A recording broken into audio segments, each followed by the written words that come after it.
So we're good to go? All right, ladies and gentlemen, we had a little technical glitch. We've already started our meeting. We have adopted the agenda by vote of council. The agenda is as presented. There are no changes to our agenda. So our next schedule of business is delegations, and we have 2 delegations this evening. And I'm going to ask Councillor Pomeroy to read a notice for delegates and go from there. Thank you, Mayor. Policy statement, public council meeting, delegations. In order to ensure an amicable and respectful environment for delegates to meet with the council, it is recommended that the public of Happy Valley Goose Bay notify the Chief Administrative Officer or their designate of their intention at least 24 hours before the meeting by providing their name, contact information, and a brief synopsis of the issue or concerns they wish to raise. The CAO shall present the information to the Mayor and or Council before the council meeting begins. The Mayor and Council retain the right to limit the number of delegates presenting during each council meeting. At the time the delegate is accepted to present to Council, the delegate will be notified of a maximum 10-minute timeline to raise their concerns. After the presentation, the Mayor and Council members may ask questions or make comments on the information presented. In consideration for the length of council meetings, the delegate may request to bring forth their issue in writing. Such written presentations must include the name and contact information of the delegate and a brief synopsis of their issue or concern.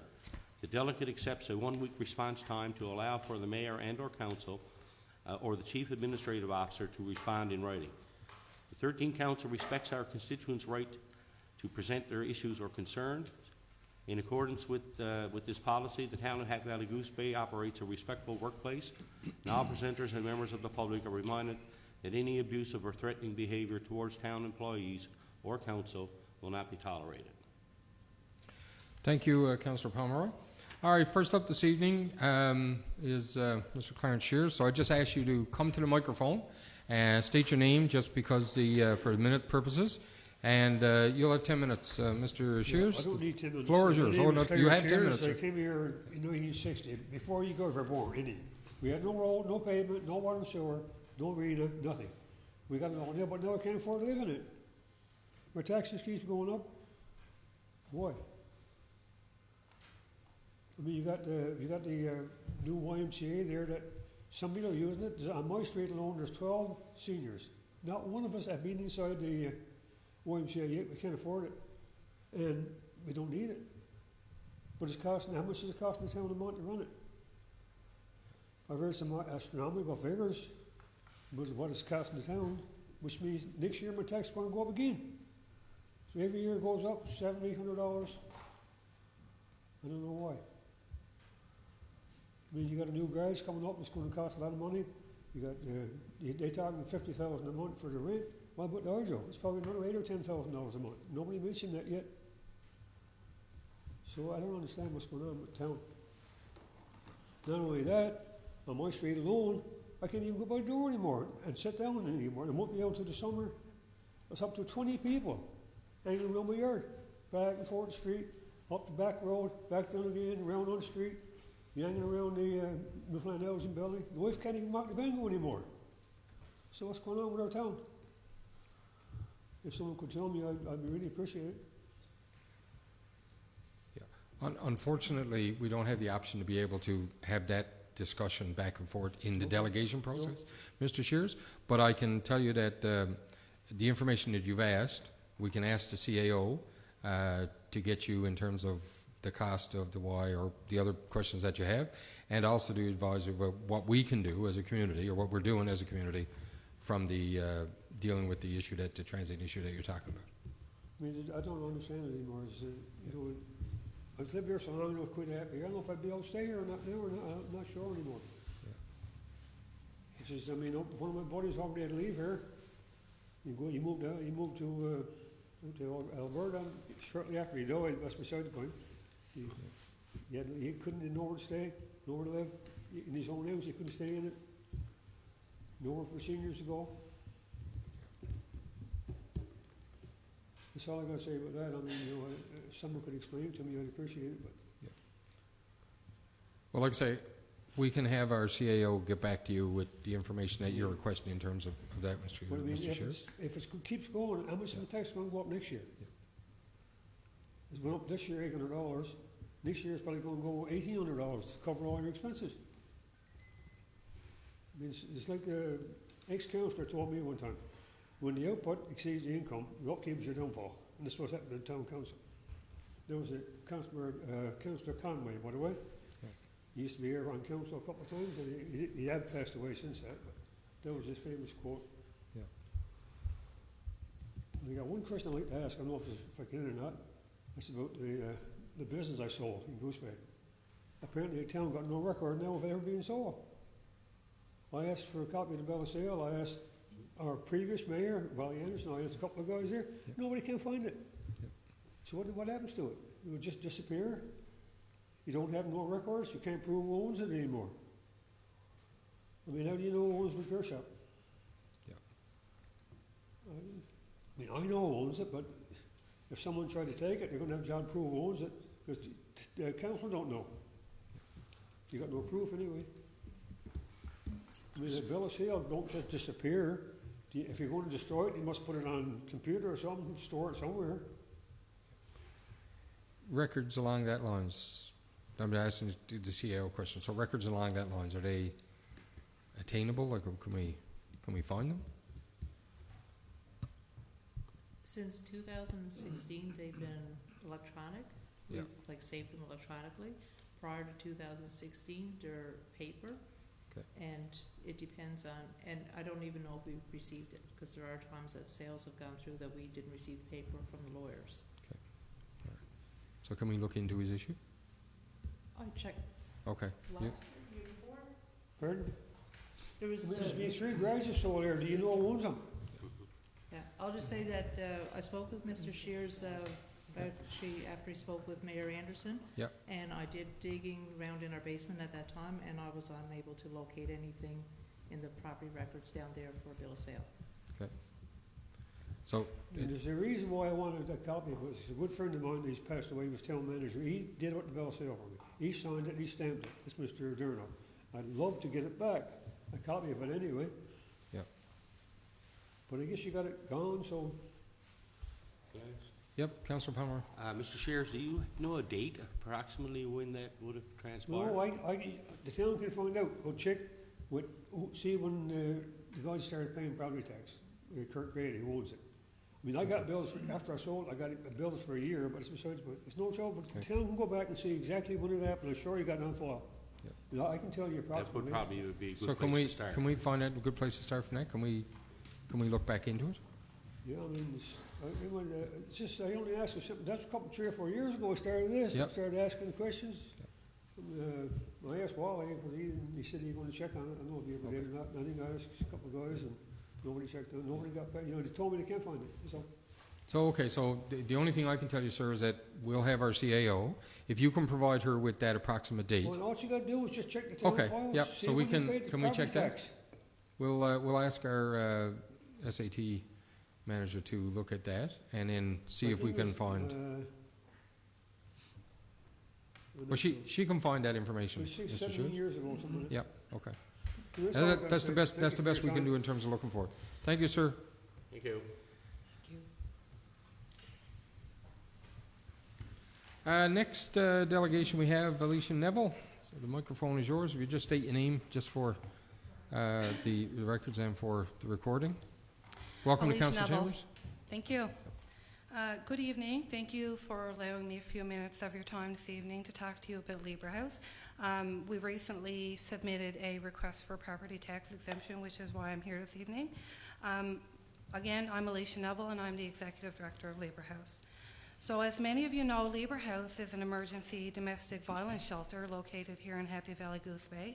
And we serve Upper Lake Melville, and this often extends into other areas of Labrador for individuals that are moving through the area and for shelter-to-shelter requests from other communities. The services provided by Labour House are vital and at times life-saving for the women and children who are impacted by domestic violence. At Labour House, clients are provided with basic needs and added comforts as funding and donations allow. So among the core services that we provide are a 24-hour crisis line, transportation to the shelter from anywhere in the community of Happy Valley Goose Bay, a place to stay in a communal environment for up to 6 weeks, and these are on a case-by-case, so they can be extended. Supportive counseling by experienced staff, support for children who come to the shelter with their mothers, and I'm going through all this to give a very clear idea of what Labour House offers to the community. We support clients with access to information about resources on income and employment, legal issues, counseling, community programs, the list goes on. Education and information about domestic violence, and referrals to other agencies and supports when they're needed. All services of Labour House are offered without judgment and recognize the inherent dignity of the women and uphold their rights to choose what they feel is best for themselves and their families. In addition to the shelter, we also operate a 4-unit supportive living program. And the concept of delivering the second stage housing was born out of the ever-growing need to support women and children beyond shelter living. Many women and children were and are left with limited options for housing and other needed supports after their stays at Labour House, and the supportive housing program has no core operating funding, and it must be sustained through the collection of rent. We keep those rental amounts as low as we possibly can. We have had to incorporate a rental increase, as most landlords are right now with the unfortunate cost of living. Since Labour House opened in December of 1985, we provided shelter to 956 women. So this number does not include the children that accompanied their mothers, and it doesn't account for the thousands of additional support calls that have been provided to women in crisis over these years. During the past fiscal year alone, there were 89 client admissions, 65 women, and 24 children, and in the supportive living units, we have 5 women and 11 children. Labour House is a registered charity that is staffed on a 24-hour, 7-day-a-week basis. Our funding is provided by Newfoundland and Labrador Housing. Unfortunately, this funding has not seen sufficient increases to keep up with our current financial realities. So during the current fiscal year, we are projecting a deficit at year-end of $87,000. This means for us that we will need to lean on the community and donors to ensure that we can operate at the capacity that our clients depend on and deserve. We are asking the council to consider a property tax exemption for the properties of Labour House and our supportive housing properties. This would help alleviate some of the financial burden that we are facing during the fiscal year. Thank you for your time and consideration. Thank you, Alicia. All right.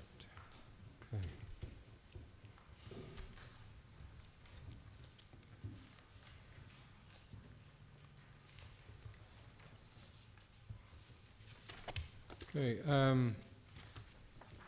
We'll go into the approval of previous minutes, adoption of previous minutes.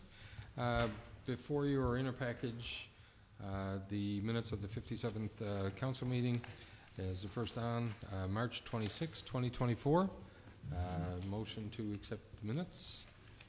Moved by Deputy Mayor Wallace, seconded by Councillor Brumfield. Any discussion on those minutes? Okay, none being heard. All those in favour indicate with aye. Aye. Aye. Contrary-minded? Passed. The 58 council minutes from a meeting on April 10th, 2024. Need a mover to accept the minutes. Deputy Mayor Wallace, seconded by Councillor Rumbold. Discussion? None heard. All those in favour indicate with aye. Aye. Aye. Contrary-minded? We've adopted those. Next item, moving on, is correspondence. I don't see any in my council package, so I'll assume that there was none. Moving into committee reports, community planning and development.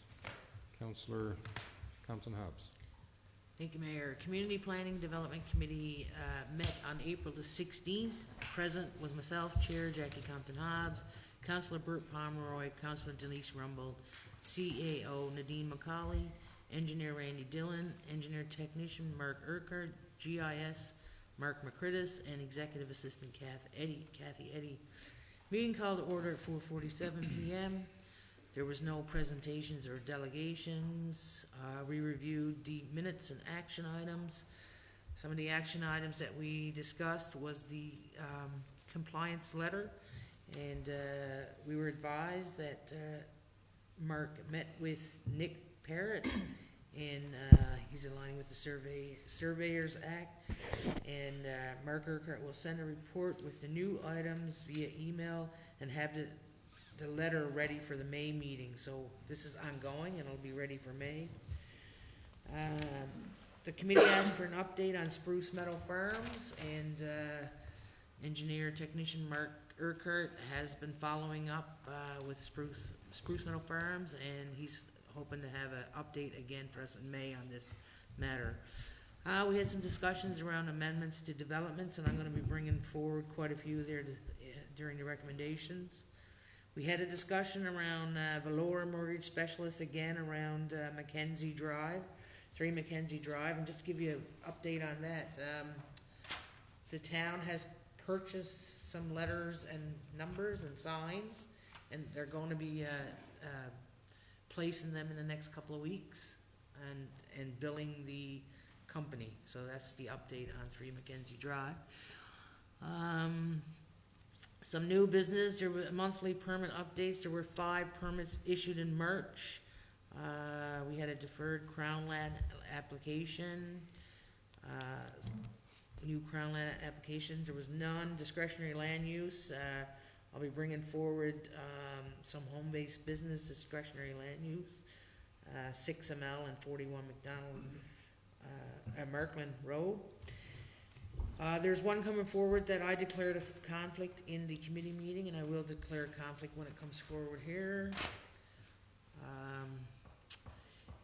And that was it during our meeting, and our next meeting is scheduled for May 21st, and I ask that you please accept my report as presented.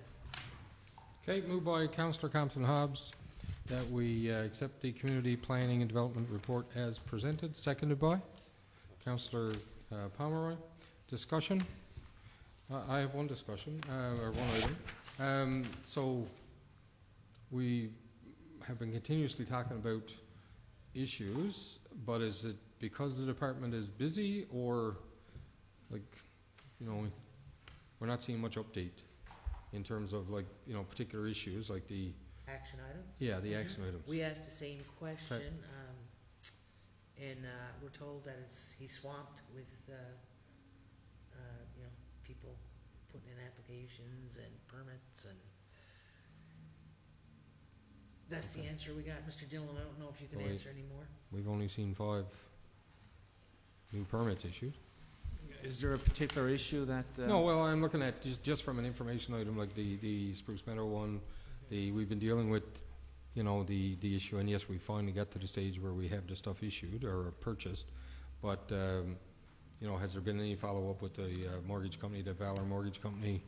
You know, There's been contact made with the Spruce issue with the owner, and there's been some emails back and forth.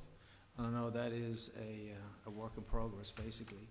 The Valor issue has been basically, we've committed now to actually doing the work ourselves and billing the mortgage company, in that we've got quotes for the signs. A contract has been awarded to Task Signs, and hopefully sometime this week we should have the signs, and then we'll have our own staff go up and install them. Okay.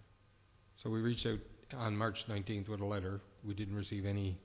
There was no response. Nothing at all. No. Oh. Okay. Okay. Anybody else? No? Okay. No further discussion being heard. All those in favour of accepting the report as presented indicate with aye. Aye. Contrary-minded? Passed. So you have a number of recommendations? Bear with me. There's quite a few. And just to preface this, there's a lot of these that relate to development regulation amendments, and they have to be done from a process perspective, not because we want to bring all these forward, but because we have to. There's 8 that needs to be rescinded from February, so there's 16 in total. Okay. Floor is So, yours. community planning and development, Crown Land application 162399.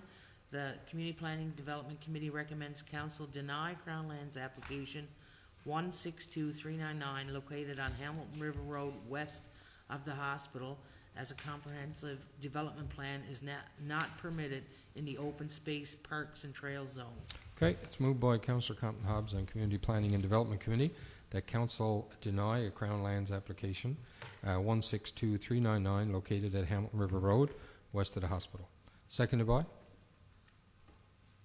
Councillor Rumbold. Discussion. So just a question on this one. Are we approving a Crown Lands application or denying? So usually Crown Lands applications were only just reference. Yes, Just- Councillor Pomeroy. Mayor, in this case, it's not permitted in that area. Yeah. Regardless. Yeah. And I'm not sure whether that needs to come to council, because if it's not permitted, Absolutely. it's not permitted. Simple as that. There's no Yeah. decision to be made. Right. The only thing is reading the motion, it says we deny a Crown Lands application. We don't approve and reject Crown Lands applications. No, We offer Support. support or not support. exactly. So I just wondered. In this case, it's not permitted in that area, so for that reason, it shouldn't even come to council. And if you recall, we discussed this one last month in the public meeting. Yep. So, And we're back again with the same conversation, I think. Well, I think if I clarify, Mayor, that I think last month we said that we would defer it. Okay. So the fact now that it was deferred, Yeah. we should come back now and actually say that we object to the Yeah. application and not actually deny it. So if somebody, Could I make a friendly well, if amendment? somebody wanted to make a friendly amendment that changed the word, then that would be, Okay, I'd like to make a friendly amendment, have the motion to read, the council, committee recommends council, reject Crown Land, or Object. not support Crown Land application. yeah. So object maybe? not support? Well, we're not going to support the application. Right. Okay, so that's fine. That, and That's so, the change that do we you made. accept that, Councillor Compton Hobbs? Yes. Okay, that doesn't change the nature of the motion, so it's totally acceptable, so. Okay, so then we're discussing, sorry, Councillor. Yeah, I'd just like to point out that Compton has also mentioned that we discussed this at our last council meeting, which we did. Remember, there was a thing you talked about that we were going to actually modify our development regulation for this to go ahead, but we couldn't because of open space and trail zone. Yeah. Right? That's the reason why. Yeah. Well, I think what happened was is that if we, the discussion about denying it. It's not permitted in the Right. OPTS. All right, so right now we have a motion on the floor. It's been accepted.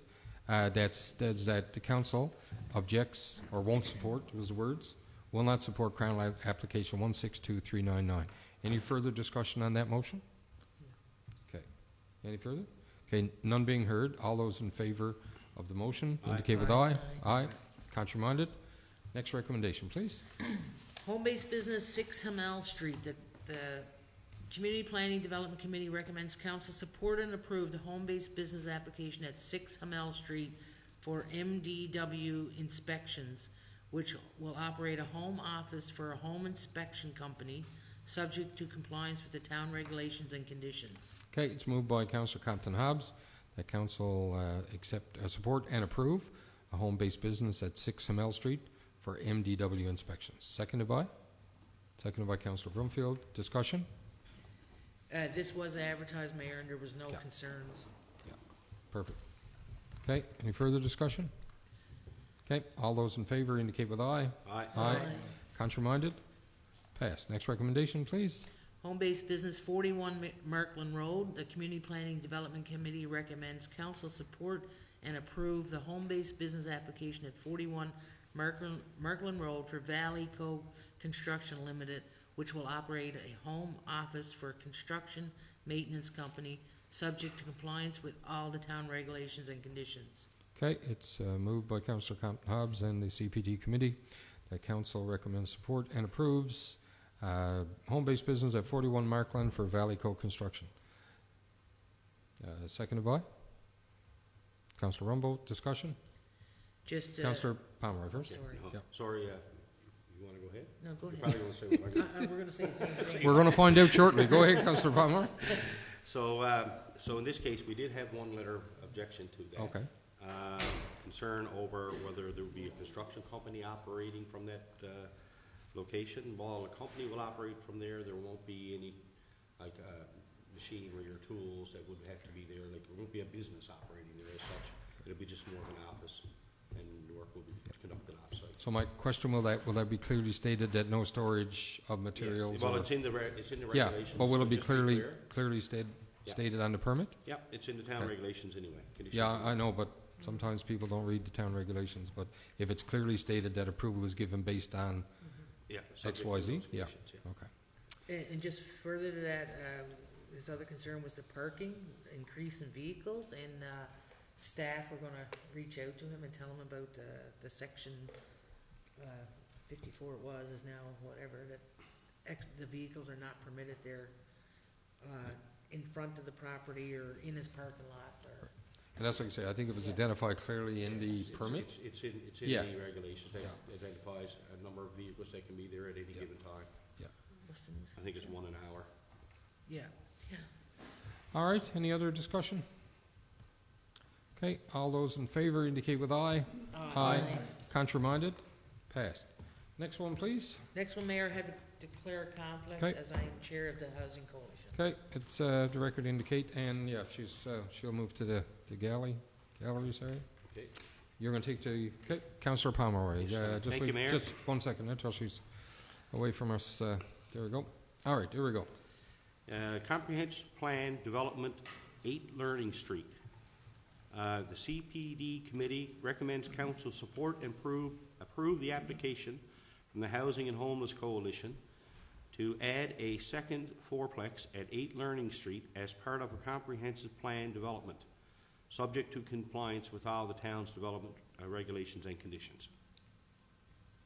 Okay, it's been moved by Councillor Pomeroy and the Community Planning and Development Committee that council support and approve application to add a second fourplex at 8 Learning Street as part of a comprehensive plan development. Seconded by Councillor Rumbold. Discussion? Councillor Rumbold. Thank you, Mayor. As council will have seen in their council package, there was significant discussion in committee level about this because obviously we're adding a second fourplex at one address. So it's like almost like a subdivision. It's going to be 2 properties on one plot of land. I'd like to say that the application was very well presented. The plans that they gave us, the drawings, the details, they addressed all the issues that we could have worried about as far as, can emergency vehicles still access both buildings with the amount of egress and what's on that property. So although it is I don't want to say highly unusual, it's not a typical thing that we see in an application. This particular neighborhood and area is presently used for a lot of supportive housing areas, and we know that there's an identified need in the community. So based on what we saw, I'll be supporting the motion because I really think it's a good fit for what the need is. Thank you. So, Mr. Dillon, in terms of our development regulations, is it permitted to put 8 units on one lot? Well, we have to go through a comprehensive plan development Okay. process, and that would determine that. Okay, so then this is just the application process. Right, yes. Okay, so how does that work out? So all I'm considering is that other people who have 4-plex units there now, that we've had discussions with and stuff, we rejected some that weren't allowed to put more than 4. So where does this fit in terms of development regulations? Well, this one in particular, this triggers the need for a comprehensive plan development because it's more than one building. More than one building can be permitted on one lot, provided that each building must conform to all the And requirements. approved or discretionary? This would be discretionary at this point. Okay. So we will be approving it now based on, so this motion here would approve that 2 buildings, 8 units on that one lot. Would it come back to council? This will have to come back to council for final approval Okay, once they get all their gotcha. their Okay, build permit. yeah, that's what I was wondering. Okay, all right. Any further discussion? Okay, all those in favor indicate with aye. Contraminded? Passed. All right, we'll wait till Councillor Compton Hobbs comes back down.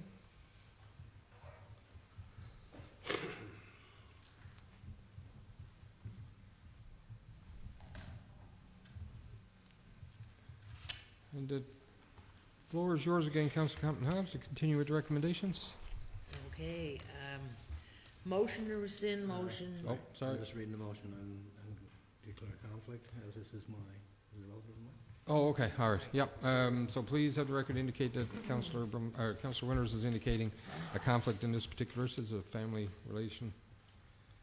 So now he will go to the public section. All right, Councillor Compton Hobbs, continue. Okay, the Community Planning Development Committee recommends council rescind motion number 2024-02-25 to correct a typing error. Development Regulations Amendment number 4 and MP Amendment number 325 Montagnes Pearl Winters. The Community Planning Development Committee recommends council support moving forward to from the application phase to the amendment phase of the Happy Valley Goose Bay Development Regulations Amendment number 4, 2024, and Municipal Plan Amendment number 3, 2024, which will move the boundary line between the OS Open Space Park Trail and RLD 1 zone to match the existing surrounding properties. Do I read that rest out? Yep. Okay. Todd Winters at the commencement. No? Okay. Recommendation. That wasn't part of the original motion, so you're just rescinding the original motion. Okay, all right. So I don't need to read that? Okay. Gotcha, okay. Yep. All right, it's moved that, by Councillor Compton Hobbs and Community Planning and Development that we rescind motion number 2024-02-25. Seconded by? Okay, Councillor Brumfield, discussion? Okay, none being heard. All those in favor indicate with aye. Aye. Contraminded? Passed. Could I just ask what the typing error was? I don't know what the error was on that one, do you? Yeah. Okay, all right. Thank you. There's a typo All right. in the motion. There's a Pardon me? typo in the motion. Typo, yeah, no, I just, In all these. yeah, typing error. Okay, continue, next one. Motion to rescind motion number 2024-02-26. The Community Planning Development Committee recommends council rescind motion number 2024-02-26 to correct a numbering error. Development Regulations Amendment number 5 and MP Amendment number 4, EP, and So I'll just 1 second. That's the original motion, so we don't need to read that back out, right? Yeah. Sorry, you need to read the motion, but not the vote. Okay. Sorry, continue on. Okay. The phase to the amendment phase of the Happy Valley Goose Bay Development Regulation Amendment number 6, 2024, and Municipal Plan Amendment number 5, 2024, which will change the land use zone of this area from EPMU to FL. Okay. It's been moved by Councillor Compton Hobbs and the CPD Committee that we recommend rescinding motion number 2024-02-26. Seconded by Councillor Rumbold. Discussion? So my only point here is that we're rescinding a motion number. I'm not sure why we'd have to read that back out if the motion's already been, if that number 22024 is already a previous motion. That was just my point. Any further discussion? Okay, none being heard. All those in favor indicate with aye. Aye. Aye. Contraminded? Passed. Next one, please. Motion to rescind motion number 2024-02-27. The Community Planning Development Committee recommends council rescind motion number 2024-02-27 to correct a numbering error. Development Regulations Amendment number 6 and MP Amendment number 5, dimensional standards in RLD1. The Community Planning Development Committee recommends council support moving forward to from the application phase to the amendment phase of Happy Valley Goose Bay Development Regulations Amendment number 6, 2024, and Municipal Plan Amendment number 5, 2024, which will add dimensional standards for required discretionary uses. Okay, it's been moved by Councillor Compton Hobbs, the CPD committee, that we rescind motion number 2024-0227. Seconded by Councillor Pomeroy. Discussion? Done heard. All those in favor indicate with aye. Aye. Contrary-minded? Passed. Next one, please. The Community Planning Development Committee recommends council rescind motion number 2024-02-28 to correct a numbering error. Development Regulations Amendment number 7 and MP Amendment number 6, RMU Plex House should be permitted. The Community Planning Development Committee recommends council support moving forward from the application phase to the amendment phase of the Happy Valley Goose Bay Development Regulations Amendment, Amendment number 7, 2024, and Municipal Plan Amendment number 6, 2024, which will allow Plex housing to be permitted in the residential multi-unit zone. Okay, moved by Councillor Compton Hobbs and the Community Planning Development Committee to rescind motion number 2024-0228. Seconded by Councillor Pomeroy. Discussion? Okay, all those in favor indicate with aye. Aye. Contrary-minded? Pass. Next one, please. The Community Planning Development Committee recommends council rescind motion number 2024-02-29 to correct a numbering error. Development Regulations Amendments number 8 and MP Amendment number 7, OSPT golf course should be permitted.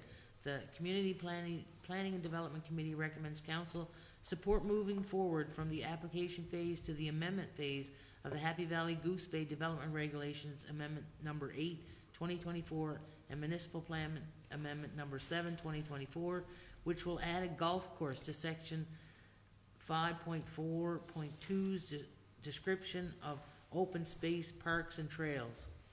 Okay, it's been moved by Councillor Compton Hobbs and our CPD committee that we rescind motion number 2024-0229.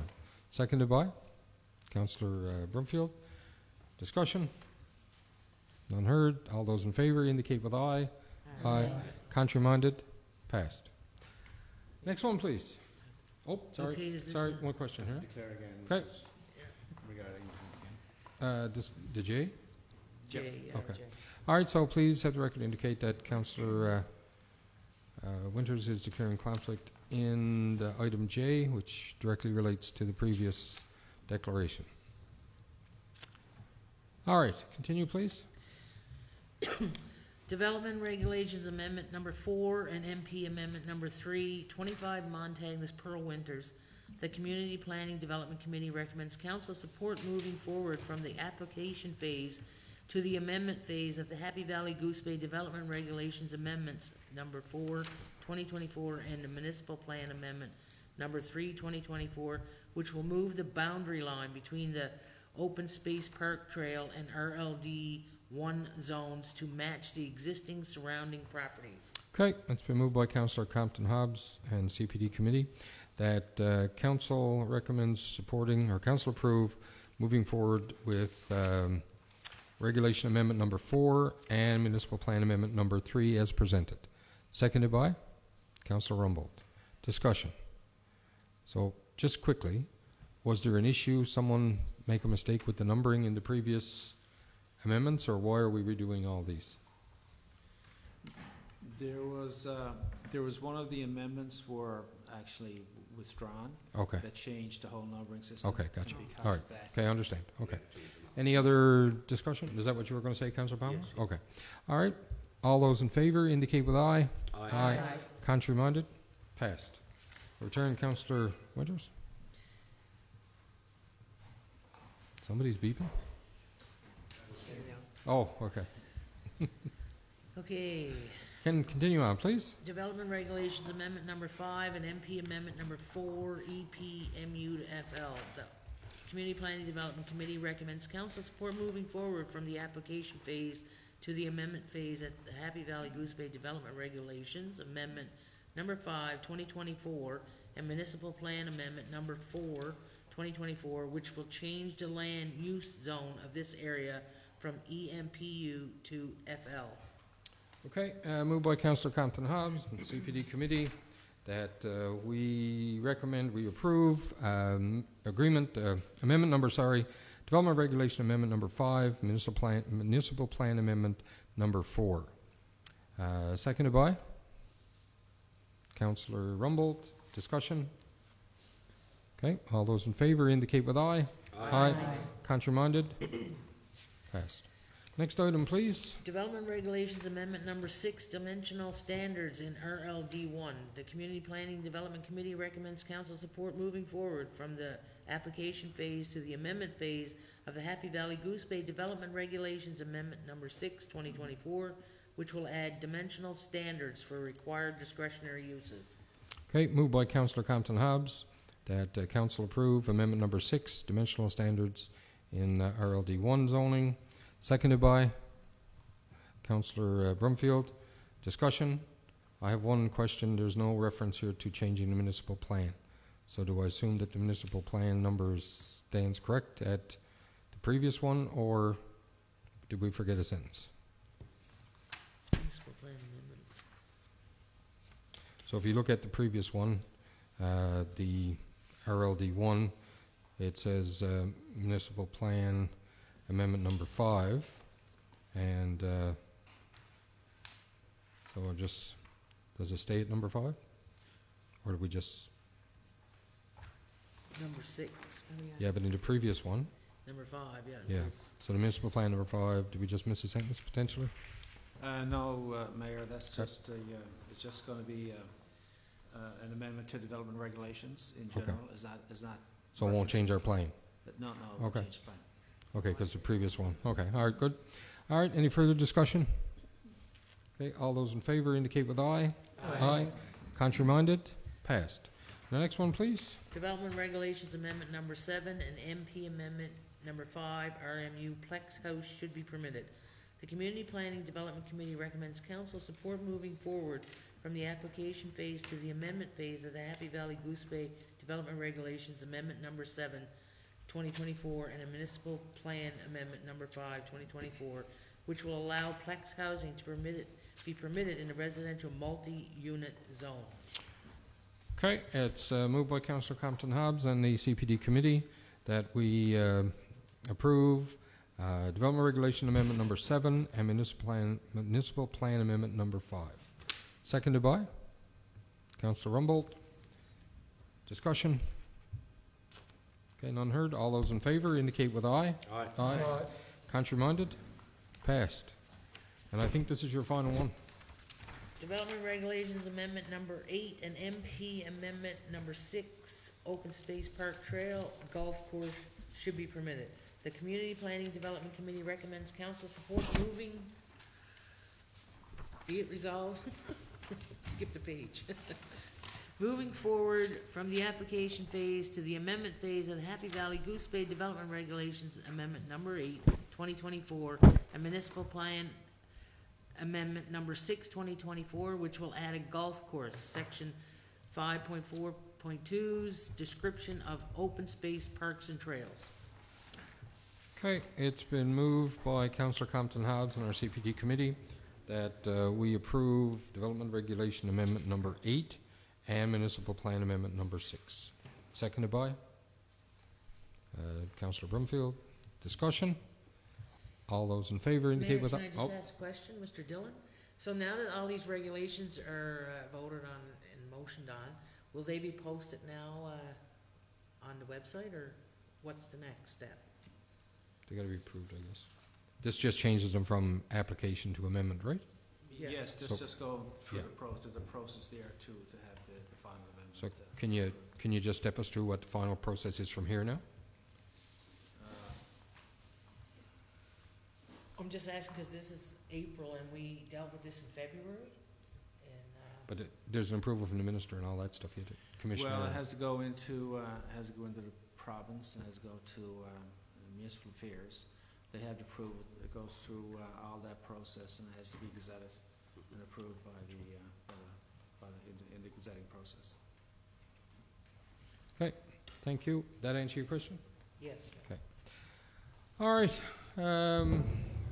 It's usually finance and admin that has all the lengthy recommendations, but yeah. So you're done with yours? Yeah, I'm done, but I think we gotta finish We gotta that vote motion on and vote. Oh, yes, you're right, Gotta go to discretion. vote. You're right indeed, thank you. All those in favor indicate with aye. Aye. Contrary-minded, passed. So now we can move from CPD. All right, so we'll move into Community Services and Recreation, and I'll pass the floor over to, yes, Councilor Rumble. Thank you, Mayor. Hey.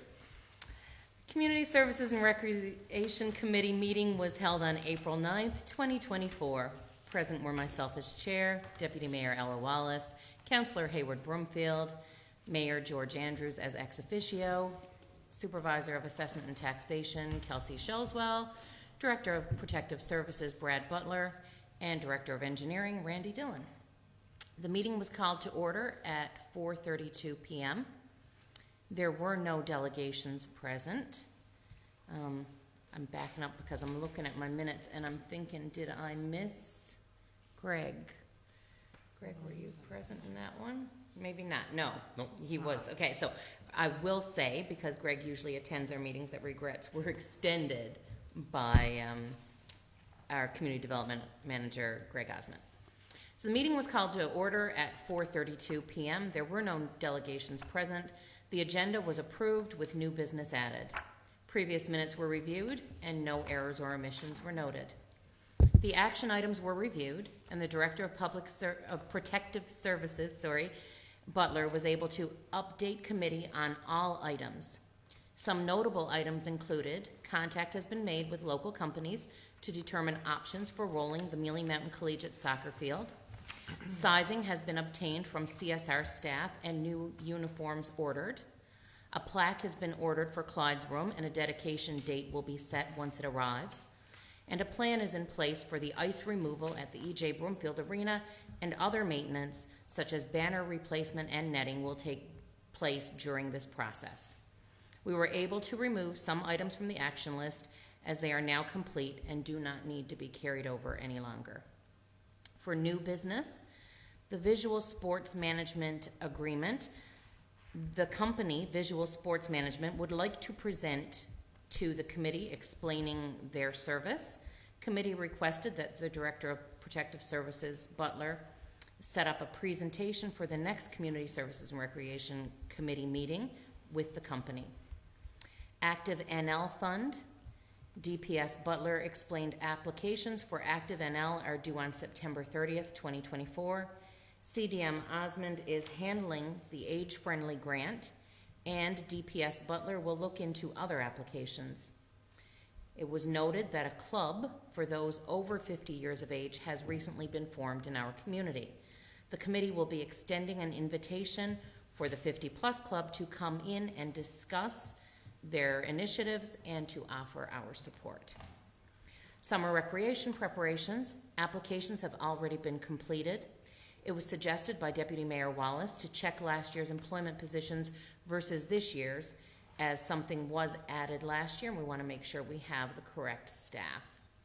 It was discussed that the student to coordinate the summer recreation program must be returning to post-secondary, so we will need to source a new coordinator this year. Soccer season preparations. Hockey camp was ending on Sunday and the plant would be turned off and the staff will shave all night. Shave the ice all night. Soccer has agreed to have the blue floor under the turf, and the Labrador North Chamber of Commerce also did not want concrete under the turf, so everyone was in agreement that the blue floor would be placed first and then the turf. Boards will be removed from the soccer nets, and the egress is plexiglass, so it doesn't affect anything there. It will just be the two ends with nets. Staff will be bringing everything down to install the blue floor and seeing what shape it is in. We won't honestly know until it is put down. The floors will be complete by April, or scheduled to be complete by April 22nd, 2024. Trapline Marathon. Councillor Broomfield addressed his concerns with our in-kind support of this event. The committee requested that the Director of Protective Services, Butler, set up a meeting with Trapline Executive to figure out this year's need of support from the town and to determine the planning. Curling Club, committee was advised that a motor burned out at the Curling Club on April 8th, 2024. The rebuild for the 6-cylinder was estimated at $10,000. Motor to replace the one that burned is $3,275 plus tax plus freight. A compressor overhaul was estimated at $11,500. The electrical in the plant room needs to have work completed, and we do not have a quote at this time for that. The Director of Public Services, Butler, advised we may not need the compressor overhaul as it was just for a backup motor. So the committee requested that DPS Butler obtain a quote for the electrical work and to go ahead and order the new motor at $3,275 plus tax plus freight. Committee also requested that the Director of Engineering, Dillon, research similar curling clubs in the area and the province for operating procedures. Once this has been completed, the committee would like to meet with the Goose Bay Curling Club and develop a comprehensive user agreement. Ice plant in the E.J. Broomfield Arena. DPS Butler provided quotes from Simcoe, which is our contractor, of $23,500 to re-gasket chillers in the plant. This information was sent by email in October, however, committee was not advised until April. This maintenance needs to be done every 8 to 10 years, and it has been at least 13 years since ours was completed. This quote includes labor costs. The annual visit from Simcoe at the plant is currently being scheduled for August, and the quote for that annual work is $9,500. DPS Butler also advised that and I don't know if this is correct, the brine pump? Brine pump. Okay, is leaking. This is way above my technical knowledge. This would cost $2,600 plus $1,500 for the seal. All in all, for the arena and curling club, it would be a 10-day project for Simcoe, and it would be approximately $52,000 in cost plus overtime. It was discussed that perhaps the committee could approach council about using our gas tax rebate towards these maintenance costs. The committee did ask DPS Butler to go ahead with the ice plant repairs scheduling, as these are necessary and must be completed. Plaque for funding bodies at YMCA. The Director of Engineering, Dillon, advised that some funding agencies have approached the YMCA in seeking a plaque to recognize their contributions. This was discussed by committee, and committee requested that Director of Engineering Dillon advise the YMCA that it is not council's practice to recognize government funding agencies in the same manner as private donors. And just as an ad lib to that, I think we kind of talked about, we have government funding that comes towards so many of the projects that we complete in this town. And if we had to implement a plaque for each of those, we'd be setting a precedent where every time we got a piece of equipment at a playground, at Kinsman Park, at anything, we would, how would we make that a feasible plan? So it's not that we don't appreciate the funding agencies, we certainly do, but we are not able to, present a plaque for every time we receive government funding. So this concluded all business, and the next committee meeting was scheduled for Monday, May the 14th at 4:30 p.m. There being no further discussion, our meeting adjourned at 5:56 p.m. I'd like to make a motion that we accept my report as presented. Okay, it's been moved by Councillor Rumbold that we approve the Community Services and Recreation Committee report as presented. Seconded by Deputy Mayor Wallace. Discussion? I just have one concern. In previous years, Simcoe's schedule has always been late August, and we've always run into a situation, if there's issues, then it gets pushed. Have we made any contact, or can we make okay. Yeah, we actually have an update on that because of the scope of the work and the timeline. It was requested that DPS Butler have that conversation. Okay. He has, since my report, reported back to us that they are going to do their best to be here earlier than that this year. Councillor Palmer, yeah, you have a I question? just wanted to know, all these major issues that you brought forward, and we're only hearing about those now. How long have those issues been issues? Unfortunately, there was an email sent in October advising us of this expense that would be incurred to Simcoe. Committee didn't learn about it until April. Hats off to our DPS, Brad Butler, because he's been able to, provide us with some valuable information that we needed.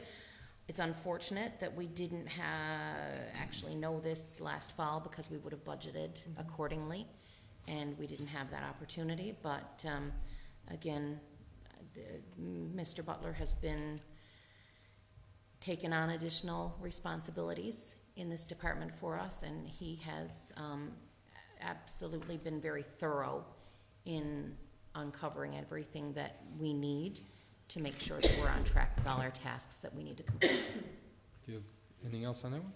Not on that one, no. Okay. No. Just on the Simcoe one, in previous years, some of the user groups wanted to ice down earlier in September, so Simcoe did agree to come in earlier to fix the ice plants and that, so it shouldn't be an issue. Yeah, Scheduling, they've hopefully, already yeah. agreed, yeah. They've already agreed. That's important. Yeah. Any further discussion? Just, Yep. I have a question after we, Okay, all those in favor indicate aye. Aye. Contrary-minded? Your question, sir?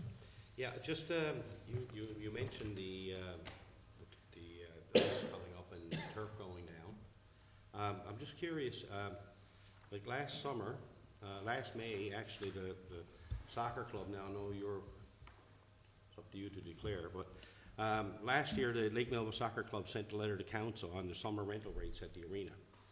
The council had a meeting to discuss, and we adopted rates for minor soccer and summer rates that year. Okay, And so Deputy Mayor's going to declare conflict. She's got a relationship with minor soccer.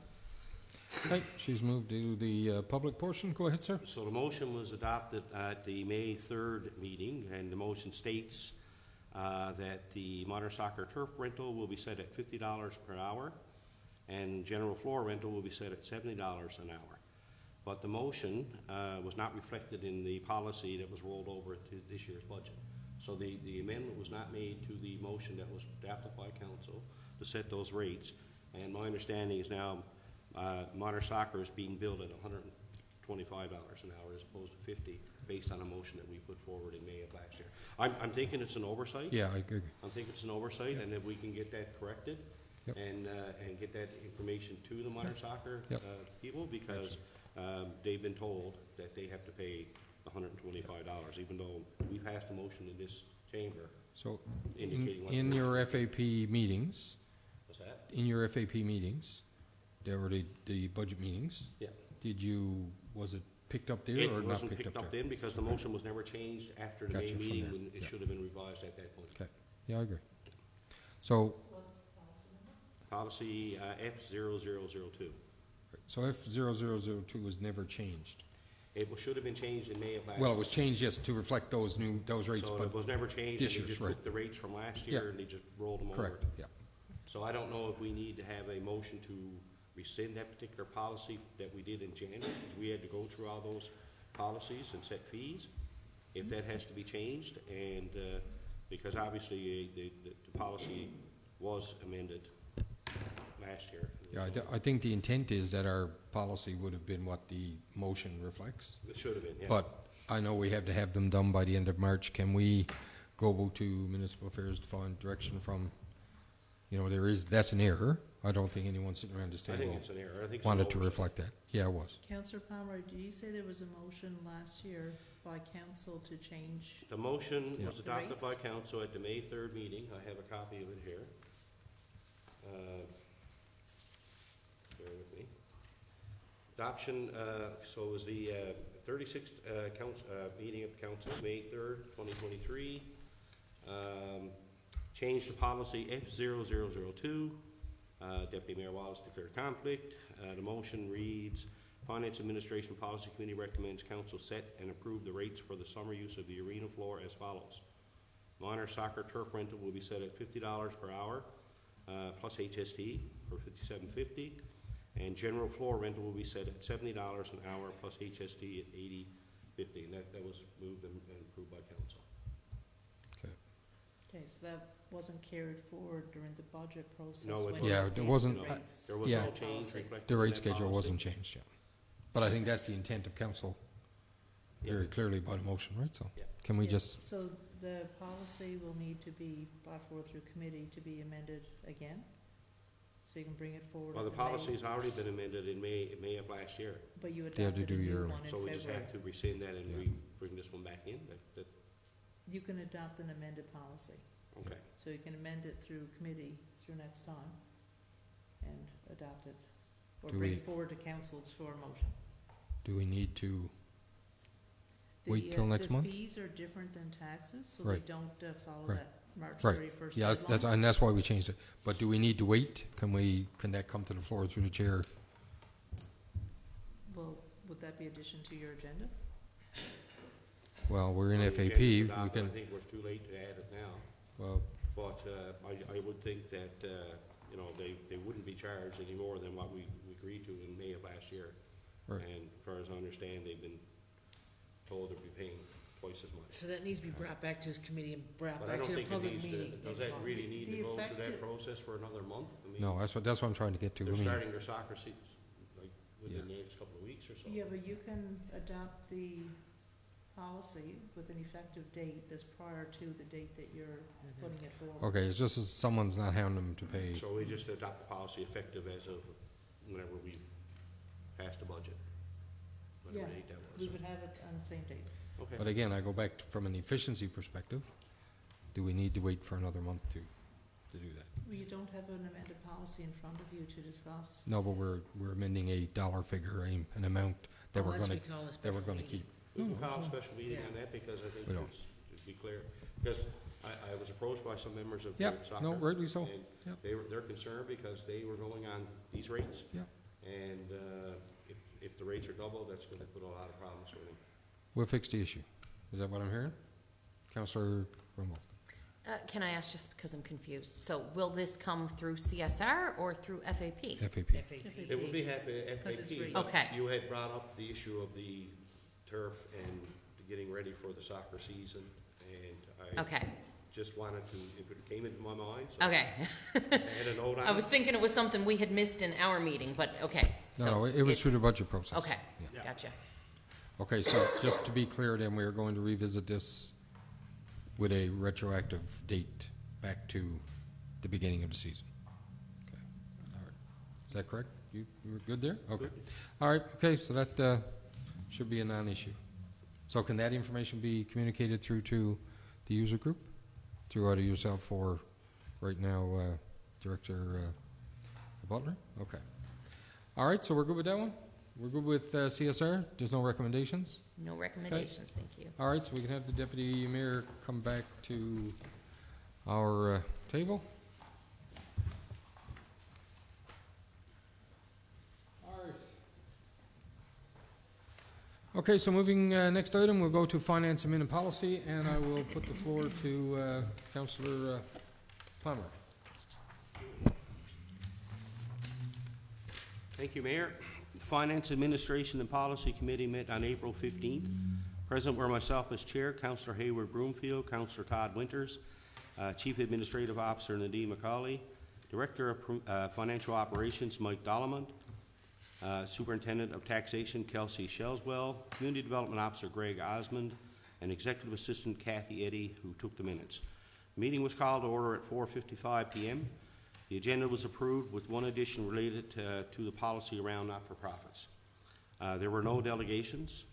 We reviewed the previous minutes and action items. There were no errors or omissions found. With respect to taxation for not-for-profits, the committee reviewed a draft policy and agreed to bring it forward to council for a vote at today's meeting. We received a donation request from the Labrador Hunting and Fishing Association to help offset costs associated with improving infrastructure at the boat launch. At its boat launch, namely looking at putting a boardwalk there. They've asked for a donation of $2,000 from the town. Committee directed staff to reach out to the association for more information on the total cost of the project, the plan going forward, and whether there are any other funding sources. And I'm not sure if that has been done or not, and has there been any contact made with them regarding those questions that were raised during the committee meeting? if somebody can answer that or not. I Okay, sir. believe so, because they did send in some more information. Okay, so we're not in a position to, Yeah, you would at be. this point, okay. All right, so the committee also reviewed policy F0020, which deals with donations, grants, and sponsorships. The committee agreed that the policy needs review and updates, and something that will be taken care of in the next short while. Also received a request for in-kind donation, as well as the waiving of landfill tipping fees from the Labrador Hunting and Fishing Association, and a motion will be brought forward for council's consideration on that as well. There will also be motions to update 2 other policies related to meetings and delegations to committees at council meetings. As well, a motion will come forward to revise the 2024 town budget to reflect an adjustment to the Canada Community Building Fund, basically the gas tax. Report from the Community Development Manager in terms of traffic on our web page and social media, as well as a report from the YMCA is contained in the council package for your review. The next committee meeting is scheduled for Tuesday, May 21st at 4:45 p.m. With no further discussions, the meeting adjourned at 6:21 p.m. I move that council approve the committee's report as presented. Okay, it's been moved by Councillor Pomeroy to we accept the Finance and Minimum Policy Committee report as presented, seconded by Deputy Mayor Wallace. Discussion. Okay, none heard. All those in favor indicate with aye. Aye. Contrary-minded? Passed. All right, recommendations. Okay, F0009, the FAP Committee recommends council adopt policy F009 with amendments as presented in the council package. And F009, again, is that the not-for-profit one, CAO? Okay. And if you got any questions on that, I can answer. So just in the number 4 issue in terms of not-for-profit, is that the only criteria? So if they have to meet those criteria? They have to meet those criteria that's outlined in there. I Yeah. mean, we can get into discussion Yeah. when you call for discussion, but We need a seconder. Yes, I yeah, do. we need a second. I agree. I apologize. Seconded by? I thought it was, okay, Councillor Rumble. Discussion, so now my question. Yeah, so the policy basically, you know, it's not perfect. I still have concerns with it, but I felt it was important to bring it to council for council to vote on it. Whether I have concerns or not, I think council will make the final decision, and we'll have to live with it. So there are 4 areas, in terms of people who would, or organizations that would qualify. So the organizations who do not charge a membership fee or having paying customers, as well as registered charities as outlined in the Income Tax Act. Primarily engaged in charitable, educational, religious, or community service activities, and organizations whose only source of income or revenue is from federal and provincial grants. So that's the criteria that would meet that. Like I said, I have an issue with one of those 3. I think it's a better policy than what we had in place. At least it gives council something to think about. I'm a little concerned about organizations that do not charge a membership fee or having paying customers, because I think there's a lot of organizations out there that are you know, working for the betterment of our community that do have membership fees, and they do have customers that provide, you know, pay for not so much a service or maybe a service, but I think when you lump, you know, to me, I can think of like the Hunting and Fishing Association, the golf club would not even come close to this qualifying for this. And, but I wanted to bring it forward. I think that as we go down the road, more and more organizations in our town, if the criteria is that if anyone that charges a membership fee or they have people paying customers, I'm a little concerned that that's gonna get out of control at some point, and next thing you know, we're going back to square one again. That's my thoughts. Councillor Broom. Yeah, I'd like to make a further comment on that one, actually. Basically, we charge them because you say we're right now hunting and fishing and other people, the sports organizations probably would not fit under this policy, right? Which I'm perfectly all okay with because we charge users to use our arena fee, our arena. We charge users to use our ball fields, soccer fields, and so forth. So why should not the other organizations, because they own real property and don't come to the town facilities, not have to pay anything? So I agree with this policy on that, from that perspective, right? Any other, yep, Councillor Compton-Hobbs? I don't support this policy, and exactly what Councillor Pomeroy said, that the one concerns me is the organizations who do not charge a membership fee or have a paying customer. Since I've been here in the last year and a half, the hunting and fishing and the golf course have been here a few times. Two of the groups that do collect membership fees, and the hunting and fishing is, the numbers are not that high. I don't know what the golf course is. But what concerns me too is non-profit, like the Libra House presented tonight, non-profit, charitable, but do you consider rentals paying customers? Where do you draw the line? What do you mean, rental paying customers? Okay, just keep the conversation through the chair, please. A tenant who's paying rent, is that a paying customer? So that's a good question. So for It instance, concerns me. All we the supportive housing out Okay, there, yeah. and they are non-profit, they are charitable, but where does this fall? But no, who are you talking about then, like? say if an organization had a rental unit of 4 units Right. and they were charging rent, does that disqualify them from applying for a, They're a paying customer. yeah, Yeah, but see, Someone rent is does paying not rent. follow under educational, religious, or community services, really. Rental income, whether it's people charging people for stuff that they need. Right, this is basically a policy to help. It's not helping, it's Well, hindering. It is, it's helping like the Friendship Center, for example, it's helping the Libra House, for example. Friendship Center So- got assisted Right. living, someone is paying their rent. Yeah, and they also have a diner. Yeah, and they're Right. also a registered charity, same as the Libra House. Doesn't Same matter, with does the that SBC. okay, so we're gonna, Sorry. through the chair, please, because Does that we'll keep the override- conversation. does- my All right, so the question that you're asking, and Does it's that- best bait to the chair, and I'll put the question through to the chair. Did that conversation come, and the example she just used, Yes, is a group so that example came to the group? yes. Would they qualify? Would they qualify? I think it's debatable. Okay, so, And from my perspective, because, I mean, it's hard for us to determine who pays fee. I mean, Yep. a member of the library, I mean, you pay a library fee. I'm sure you're paying a fee to the library. Or if you're a member of a service group, you're probably paying a small fee, whatever it is. Where do you put a cap on it? so if we step back, is that the only issue with this policy as it's That's presented the here only now? issue I have with it. Okay. is that That's all one- I can that say. Counselor, yeah, I'm gonna go Deputy Mayor first, then I'll go to Counselor Rowe. Okay. Yep, you're, Thank you. I'm really glad to see movement on F009. I mean, obviously, this has been an ongoing policy that we wanted to amend or even get to the floor and see progress. And I think what we've seen tonight presented here is great. I mean, the progress on it is moving forward with it, and what we want to see come to fruition for the groups that have been waiting for quite a while. I only have one issue too, and funny, it seems to be what you were mentioning there with memberships.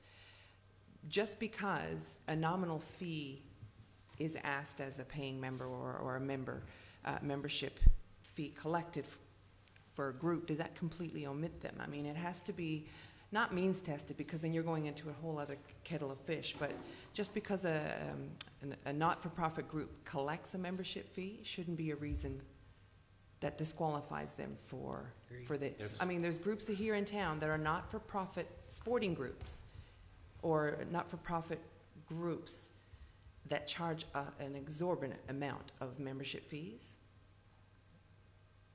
per month, youth activity groups per month, and then there's ones that charge a $5 yearly fee just to have a membership. So to say it's a membership to disqualify them, if that's a paying customer. yeah, it kind of is not equitable across the So, groups. I'm gonna go to Counselor, are you good with that one? Yeah. Good, Counselor Rumble, please. Thank you, Mayor. My question was, I'm gonna read it. The section that says, please note, property tax and business tax exemption requests will be voted on in separate motions. But is the exact same criteria for both? I just wanted to be, so this criteria is, this is your application for exemption, because we get some people who, like we've talked about, owning real property as opposed to, you know, are you a business and are you not a business? And so if you're an NFP, if you're a not-for-profit, and you own real property, and I mean, not to pick on it, but I'm gonna say the SPCA. So the SPCA owns real property. They have a building.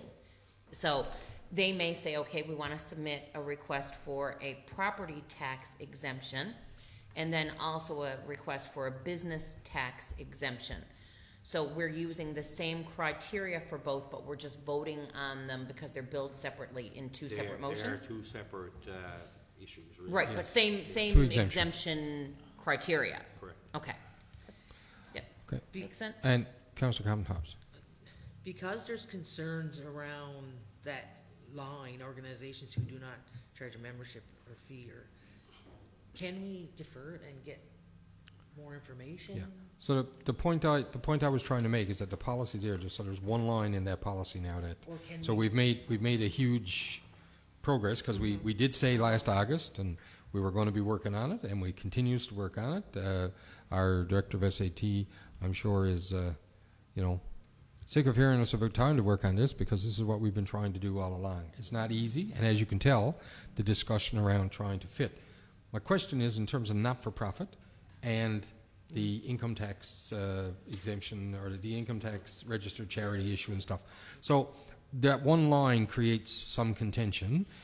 Can we take it? Can we take it back to committee for another work? I think we've exhausted that, Your Worship. Have you? Okay. Can we bring a friendly amendment? One sec to now. remove There won't be a friendly if you're going to change the mention. I'm going to go to her first, and then I'll come back to you. I don't know if it's one line. I think it's two lines, because the minute you say organizations whose only source of revenue is grants from provincial and federal funding, and then your other line is organizations who do not charge.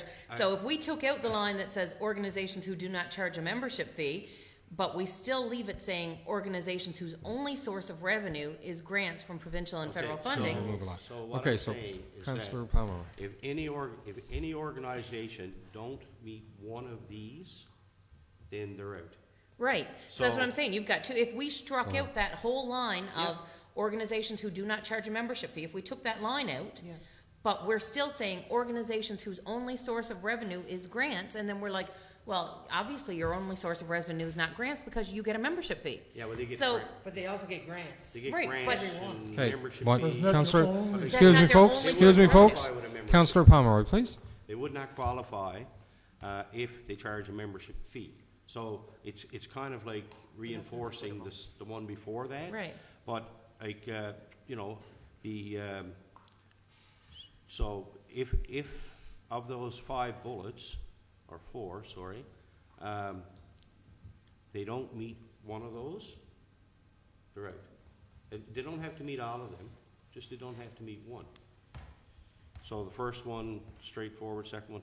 So you're right, that if you struck the one, organizations who do not charge a membership fee or having paying customers, if that was removed, then organizations whose only source of revenue is grants from provincial and federal fundings, Then it's kind you're of- still in the same boat. They still qualify. they would qualify because their only source of funding, I mean, where Then else that's is their not their funding? only source of revenue, For because projects they're and stuff? collecting a membership fee. Yeah. But if we took that Right. out, and they're If you take out bullet 3, Yeah. bullet 4 still exists. That's what I'm saying. Which would make them qualify. Councillor Winters, please. I don't think we're going to get anywhere here Yeah, I agree. back and forth. I think This needs all council, we do not. this policy has been working on since, for as long as I've been on council. This is the first we got.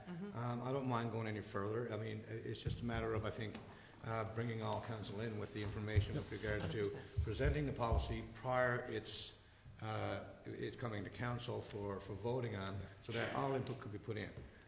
Again, like I said, the work of Kelsey was amazing in this, and Nadine. I mean, this is a hard policy to deal with. Because like the Libre House, I don't want to, like I said, I don't want to have, like, they deserve this policy, this exemption. And to develop a policy that's like overall is extremely hard to do. And I think we've come a long way. Again, I wouldn't mind, as a member of the committee, deferring it until we do some more work on it, because it is important. All right. So, and that, just one second, and that additional work could be with all of council. I think so. I think at this stage it needs to be with all of council. So we just have a motion on the floor. Yep, And a so- seconder. Yep. So, one second, I'm just going to go to him because it's discussion. I'd like to remind everyone here, we really are talking about the sports organizations. We got a Y that we built there a couple of years ago before our time. We still happen to pay for that one. If we got, like I said, I'm going back to my previous comments. If we're charging sports organizations to use our facilities, what's the difference of charging an organization since he's got real property? We bent over backwards and reduced the business rate for people, sports organizations, or not-for-profit organizations, and then that other people are claiming that who say they're not-for-profit, but just because something is not-for-profit doesn't mean they shouldn't be paying business tax. People have office spaces here. For example, the Chamber of Commerce, they're not-for-profit, but they're still an office space. Our Airport Corporation. Okay. So, okay. So, I'm going to, we do have a motion on the floor. It has been seconded, seconded, and we've had discussion.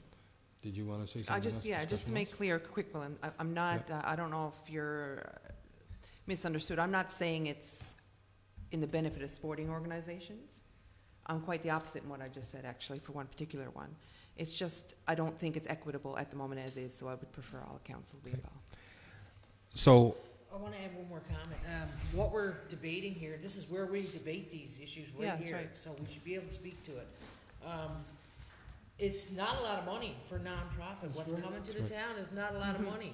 We should be focusing our energy on tax arrears, not nonprofit organizations like the Lieber House, the Friendship Center, who were only bringing in a small amount of money.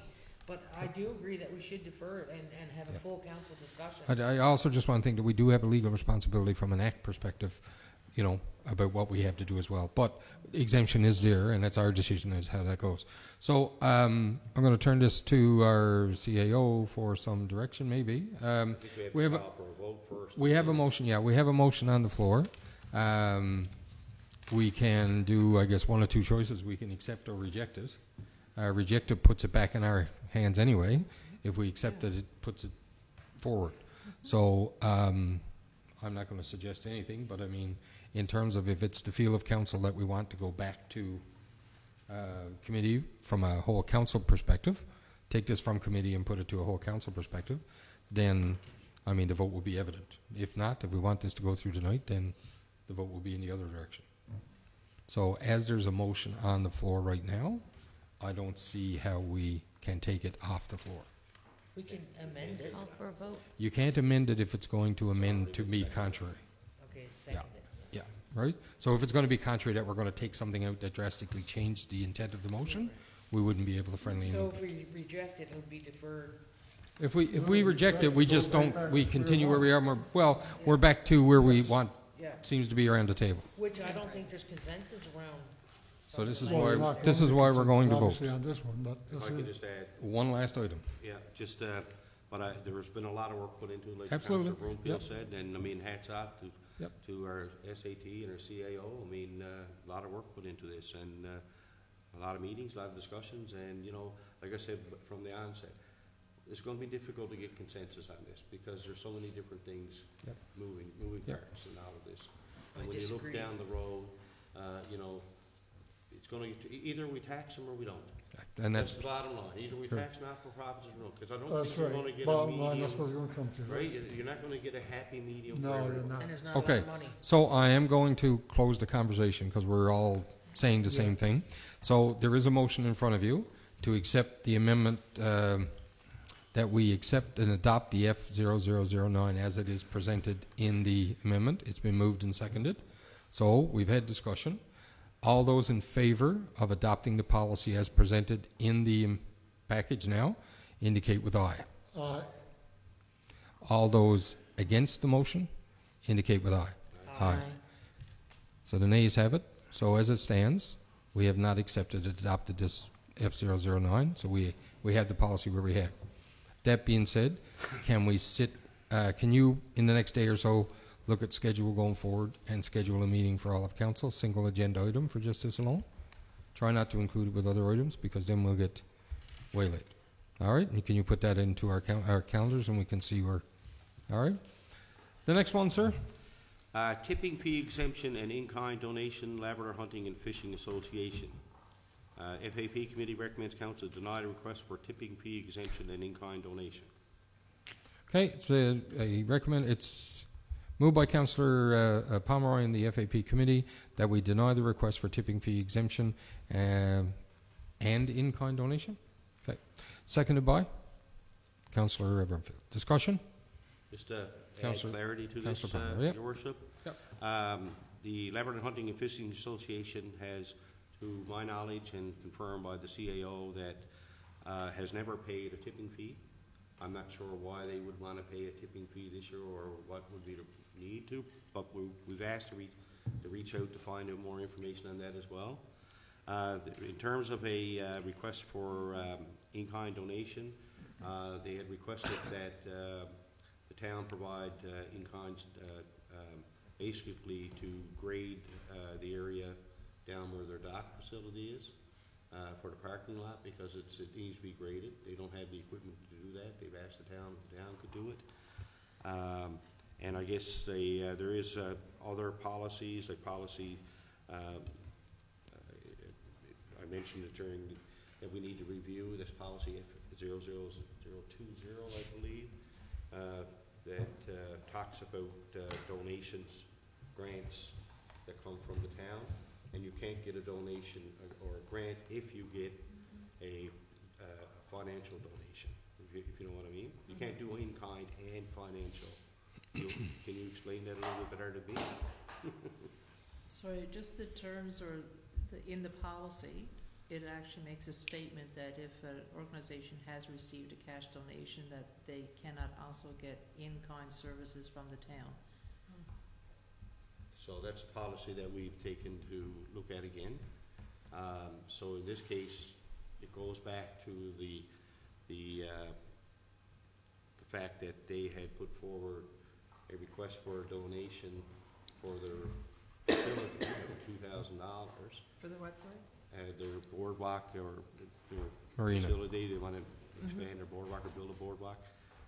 They put in a request for that. That was basically denied, because we were asking for more information on the scope of project. And because, even though we didn't provide them a cash donation, I guess the consensus of committee was that we can't do both anyway, so we need to figure both out at the same time. And that's information that we're still waiting to get back from the Hunting and Fishing Association, and as to how much we can donate, whether it's in kind or financial. And that was just received yesterday afternoon, so committee hasn't had a chance to True. discuss. From my perspective, we grade roads in town, whether it's Tarrington Basin or Woburn Bay. If the request was to plow the area down or grade the area down there, and it's not a tremendous cost, so we grade the dump road, which is right by there. I wouldn't necessarily consider that an in-kind donation in terms of that. I wouldn't think so either. Our loaders, our graders going down to do the dump road, or happens to go down a couple times a year that we do the Tarrington Basin Boat Club. I don't personally see an issue with that, because our equipment is there and we're spending an hour to grade a lot. That's just my personal opinion. So, From my Councillor Winters. understanding, there was no information provided. That's Okay, all. all right. That's why, that's Okay. the reason why it was deferred So or it's reached. denied. Okay, that's fair. because Yeah. We do not, well, until, like I said, CAO Yep. just mentioned that we Okay. didn't receive the information until yesterday. Okay. So the motion is to deny the request. So I was gonna say the same thing, like, the town has been doing Woburn Bay and Otter Creek and wherever for years at a courtesy, in-kind courtesy, whatever you wanna call it. So, if this, this is for the main dock, for the boat users, there's a lot of people that uses that area. So I can't see us not grading that a couple times during the summer. Okay, so it's there to deny now, but it was based on lack of information. Yeah, just going back to Councilor Cottonmouth's comment was, we don't know what they're Okay. asking for.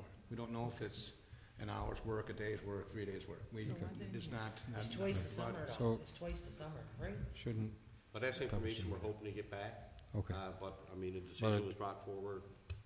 To getting it back and denying it is, right now, we're putting it there to deny, right? Both those things. Correct, but because of the more information that was just received, that will be going back to committee. Yeah. So it's not disappearing. Yeah, okay, all right. And we have got that between committee and now, right? So can Okay. I just ask a question, like, why would it come forward if we were waiting on more information to deny it? I don't understand. I can't tell you That's that. a good question. Normally, when an application comes in for a donation, we've never gone to the process of going back for additional information on scope of project or anything like that. This is the first that I can recall. Yep. There are times we may want clarification on things, but there was an application they asked for $2,000 for their boardwalk project or whatever, planning related to that at the dock facility. Committee basically felt that that wasn't enough information. We need to know exactly what work they're doing, how much it's gonna cost, who their other funding. These are the things that came at committee. But at the same time, I think it's important to give Oh, a yeah. decision. Yeah, And that information will come forward. I don't know if that's gonna make a difference on how we vote on this issue, but the information will come forward, and we'll have it hopefully for I next think meeting. maybe in one opportunity in our donation policy, the requests that come in That's a further should discussion that potentially, we've had as yeah, well. right, So, okay. All right, so we are going to deny this one? That's the motion? You're gonna vote on it. Yeah, that's what I'm saying. We're gonna vote now to deny. It says deny. Yeah. We gotta go backwards. Yeah, if and, you're against it. okay. Okay, we've been moved and seconded. That's the discussion. All those did you have something else? Are we still in discussion? We are, till I call for a vote. On the proviso that this will come back? I just think sometimes we create a lot of work for ourselves. 100%, like, It why shouldn't is even be this, there it in shouldn't my even be mind. here if it's, Okay. You're shaking your head? Do you have something? I was just gonna say, we don't add to the motion. Yeah, It okay, is coming back because we Okay. requested more information. It is coming back. right. thank you. Okay, so all those in favor of denying the tipping exemption fee and the in-kind donation indicate with aye. And here we go again. Yeah, It's the way it's worded. Well, not it's there. the motion before you says council deny the request for tipping fee and in-kind donation. So I put it to the floor, we've had our conversations, it is coming back, but like I say, I go back to them after saying this a dozen times, this denying business, if we, I don't know why it comes to if we're gonna bring stuff back to committee. And I understand the committee's work, I know, but I Fully. mean, I think, like, we use the word deny, we should either approve or 100%. not approve. That's the way it should be written in my view. Not approved. not approve is the same deny. thing as deny. Okay, well, we don't approve it, or we approve Don't it. bring it to council table So you until ask we're for ready to, anyway, I'm sorry, I'm gonna go to the vote. So all those in favor of denying the request for tipping fee exemption and in-kind donation indicate with aye. Contrary-minded, indicate with yea. Okay, so we have denied the denial. Oh my, okay. Like I say, I think sometimes we create a lot of work for ourselves. Okay, so just to be clear on this one, you have additional, well, as clear as I can be to go forward, you have additional information that committee is going to consider. Okay, thank you. All right, next one, sir. Okay, policy A0017, meeting with delegates. This is not council meeting as part of a delegation, but for committees. The FAP committee recommends council adopt policy A0017 with amendments as presented in the council package. Okay, moved by Councillor Pomeroy and FAP committee that we accept the policy A0017 with amendments as presented in the council package. Seconded by Councillor Winters. Discussion. Councillor Compton. Can you just clarify the amendment you're making, Councillor Pomeroy? I will try and call it up on my big screen here. I read that you have submitted a letter to the CAO There was a minor amendments made to that particular one. I don't have, I have the recommended one here. So basically, a group requesting a meeting with council is required to submit a letter in writing to the attention of the mayor and council. Letter shall be carbon copied to the CAO, in addition to the manager applicable to which department it pertains to. That's the new one. That's the new one? Yeah. The old one, do you have, I don't have an old So one with my before, you package here. just had to call in, right? And It's just language, really. you There's didn't have no to write real- a letter to submit to the CAO and the mayor and. So This is the basically, the meeting old, with the old delegates, policy stated not for that here. it was Oh, submitted to okay. the town. Committee. Excuse me, please, excuse me, Councillor Palmer, thank you. So the old policy basically said a letter shall be carbon copied to the town manager. We don't have a town manager, we have a CAO. So it was mostly just changes to wording within it. There was nothing, Was there? we also changed, like, the deadline to submit a request in writing is the 15th of the month. If the 15th of the month falls on a holiday Saturday. So that's been taken out, changed to 24 hours, the same as the other one. Sorry, just a correction. There's no timeline anymore because whenever we get it, it'll be dealt with at the next Right, committee meeting. because our committee And meetings then changed we'll dates, see. right? Oh, that's, the 24 hours is crossed out, okay, Yeah. sorry. So that's what I wanted to So we just clarify. changed town clerk to CAO, basically. And the other thing is that the first Tuesday of the month will be regularly scheduled to meet with delegations.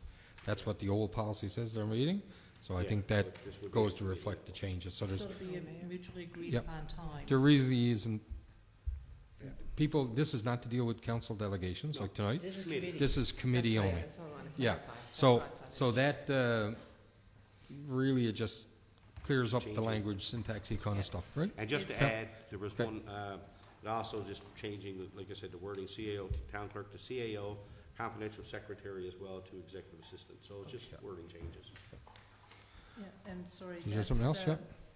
Yeah, it's for meetings with either committee or council, not in a public forum as a presentation Yes. to the public, Thank you. but directly to. It'd be an example if a business or entity wanted to come in to discuss. To the finance. Yeah, so an example, and Ms. Neville's still here, if she wanted to come in and discuss her issue and needed more than 10 minutes, she could come in to finance and admin, just following a different sort of policy. So she would submit a letter to To the meet, CAO request to at meet with the- 24 hour prior to the committee meeting. Or, No time. Well, no timeline, because our committee meetings changes, right? Right, okay. So, Yeah. but then she would be considered and she would be advised next meeting. And I'm sorry to pick on you, but, yeah. Okay? All right. Okay, so any other discussion on that one? And that deals with just with delegations in committee meetings. Correct. Okay, it's been moved and seconded. Any further discussion? Okay, all those in favor indicate with aye. Aye. Aye. Nay, the nayers, nope, all right, we passed that one. Next one, please. Okay, policy A0018, public council meeting delegations. The FAP committee recommends council adopt policy A0018 with amendments as presented in the council package. And I can just, well, Yeah, do that in discussion. you go ahead. Yeah, okay. Moved by Councillor Pomeroy and the FAP committee that we accept policy, we approve policy A0018, public council meeting delegations. Seconded by? Seconded by Deputy Mayor Wallace. Discussion, sir, go ahead. Yeah, the only change in that one from the current policy, Mayor, is the last paragraph. The change in the current policy, it states, gotta find it here again amongst all my papers. I got the current one here. This one? So basically, the current policy says the 13th Council respects our constituents' right to present their issues or concerns. In accordance with this policy, the town of Happy Valley Goose Bay operates a respectful workplace, and any presenters or members of the public who display abusive or threatening behavior to town employees or council will be asked to vacate the council chambers, as opposed to will not be tolerated. All right, any other discussion? Okay, none being, oh, sorry. Yeah, is this is one obviously being presented here in council? Yeah, this is the one for here, probably. I think there was a number of items we brought forward as suggestions from other municipalities as well that aren't included in the amendment there. for delegations. It's nothing's come to committee. I guess it was, maybe it was in one of our, maybe I should have brought it to committee. I thought for sure we were discussing in comparison to other councils and how they run. City of Mount Pearl, City of Portugal Cove, St. Philip's, City of St. John's, Gander, which is particular to our size in reference, included other items that it's only pertinent to talk about things that obviously reflect to what council can have authority over. And also no HR matters, other items. There was a whole list of things. So can I get you to detail, if you can, send an Yeah. email? Mhm. And, I mean, it doesn't prevent us from adopting or changing this one No, for that's next right. month as well. it doesn't. This Yeah. just changes that one. I mean, we can do further review. I mean, Yeah, because, absolutely. I mean, Have I it think there. some of our policies around public meetings probably Yep. need to be revamped. Yeah, that's Absolutely. right. Councillor Rumbold. My question is, and I definitely agree with Deputy Mayor Wallace that, you know, this one probably hasn't been updated in quite some time, and that we should stay in line with other municipalities. But what I've got in the council package, I'm just trying to make sure. So the will be asked to vacate chambers is the old one? No, And No. it's the new It's one. the is the new one? Okay, that's Will not- where I was will not be confused. tolerated So is the the old the old one was will not be tolerated? Yeah. And the new one actually has the consequence. Gotcha. Correct. Okay. And it is 10 years and 1 month since the last one was updated, so. There were revisions made Yep. like last year Yep. and that, Yeah. but it wasn't completely over. Okay. Okay, so any further discussion? Okay, all those in favor indicate with aye. Aye. Contrary-minded, passed. The next one, sir? 2024 municipal budget, due to an adjustment to the Canada Community Building Fund, or gas tax, be it resolved that the town council of the town of Happy Valley Goose Bay approve and adopt the revised 2024 municipal budget for the town of Happy Valley Goose Bay as per section 77 of the Municipalities Act 1999, with total revenues of $15,579,556.04 and total expenditures of $15,579,756.04. Okay, moved by Councillor Pomeroy through the Finance and Admin Policy Committee that we approve and adopt a revised municipal budget as per section 77 of the Municipalities Act, with revenues, a balanced budget with the amounts of $15,579,756.04. Seconded by Deputy Mayor Wallace. Discussion. Just one, maybe the CAO can clarify.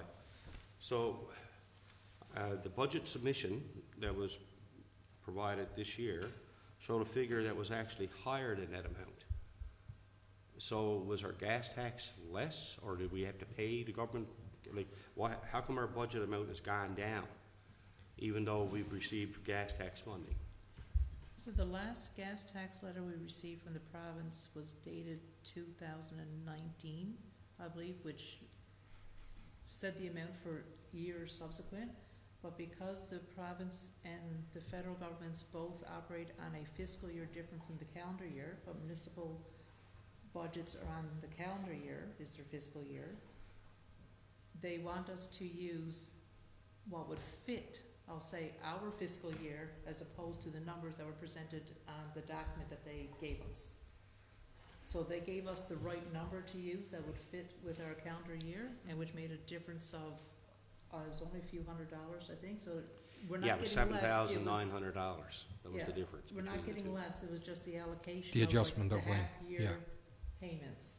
So next year's budget should show that difference accounted for. So you mean the difference in the fiscal year and the calendar year? Okay. Yeah, so, yeah, when they give us the letter, it was like 2019, 2020, 2020, 21, 21, 22, and going forward up to, I think it was year 25, 26. Okay. So we took that number and used it, and they said, no, we need basically half of this year one and half of Prorated. this year one. Okay. So just adjust the fiscal to calendar year. Yeah, it just looks confusing if you're Oh, yeah. looking at the numbers. It Absolutely. does, so, and because it goes on both expenditures and revenues, You have to it makes adjust. no difference to the balancing of the budget, it just makes a difference Yep. to the Okay. total of Oh, each. okay, all right, thank you. All right, any other questions? Okay, all those in favor indicate with aye. Aye. Contrary-minded, passed. Thank you, sir. No more from you? Yeah, we have one more, Your Worship.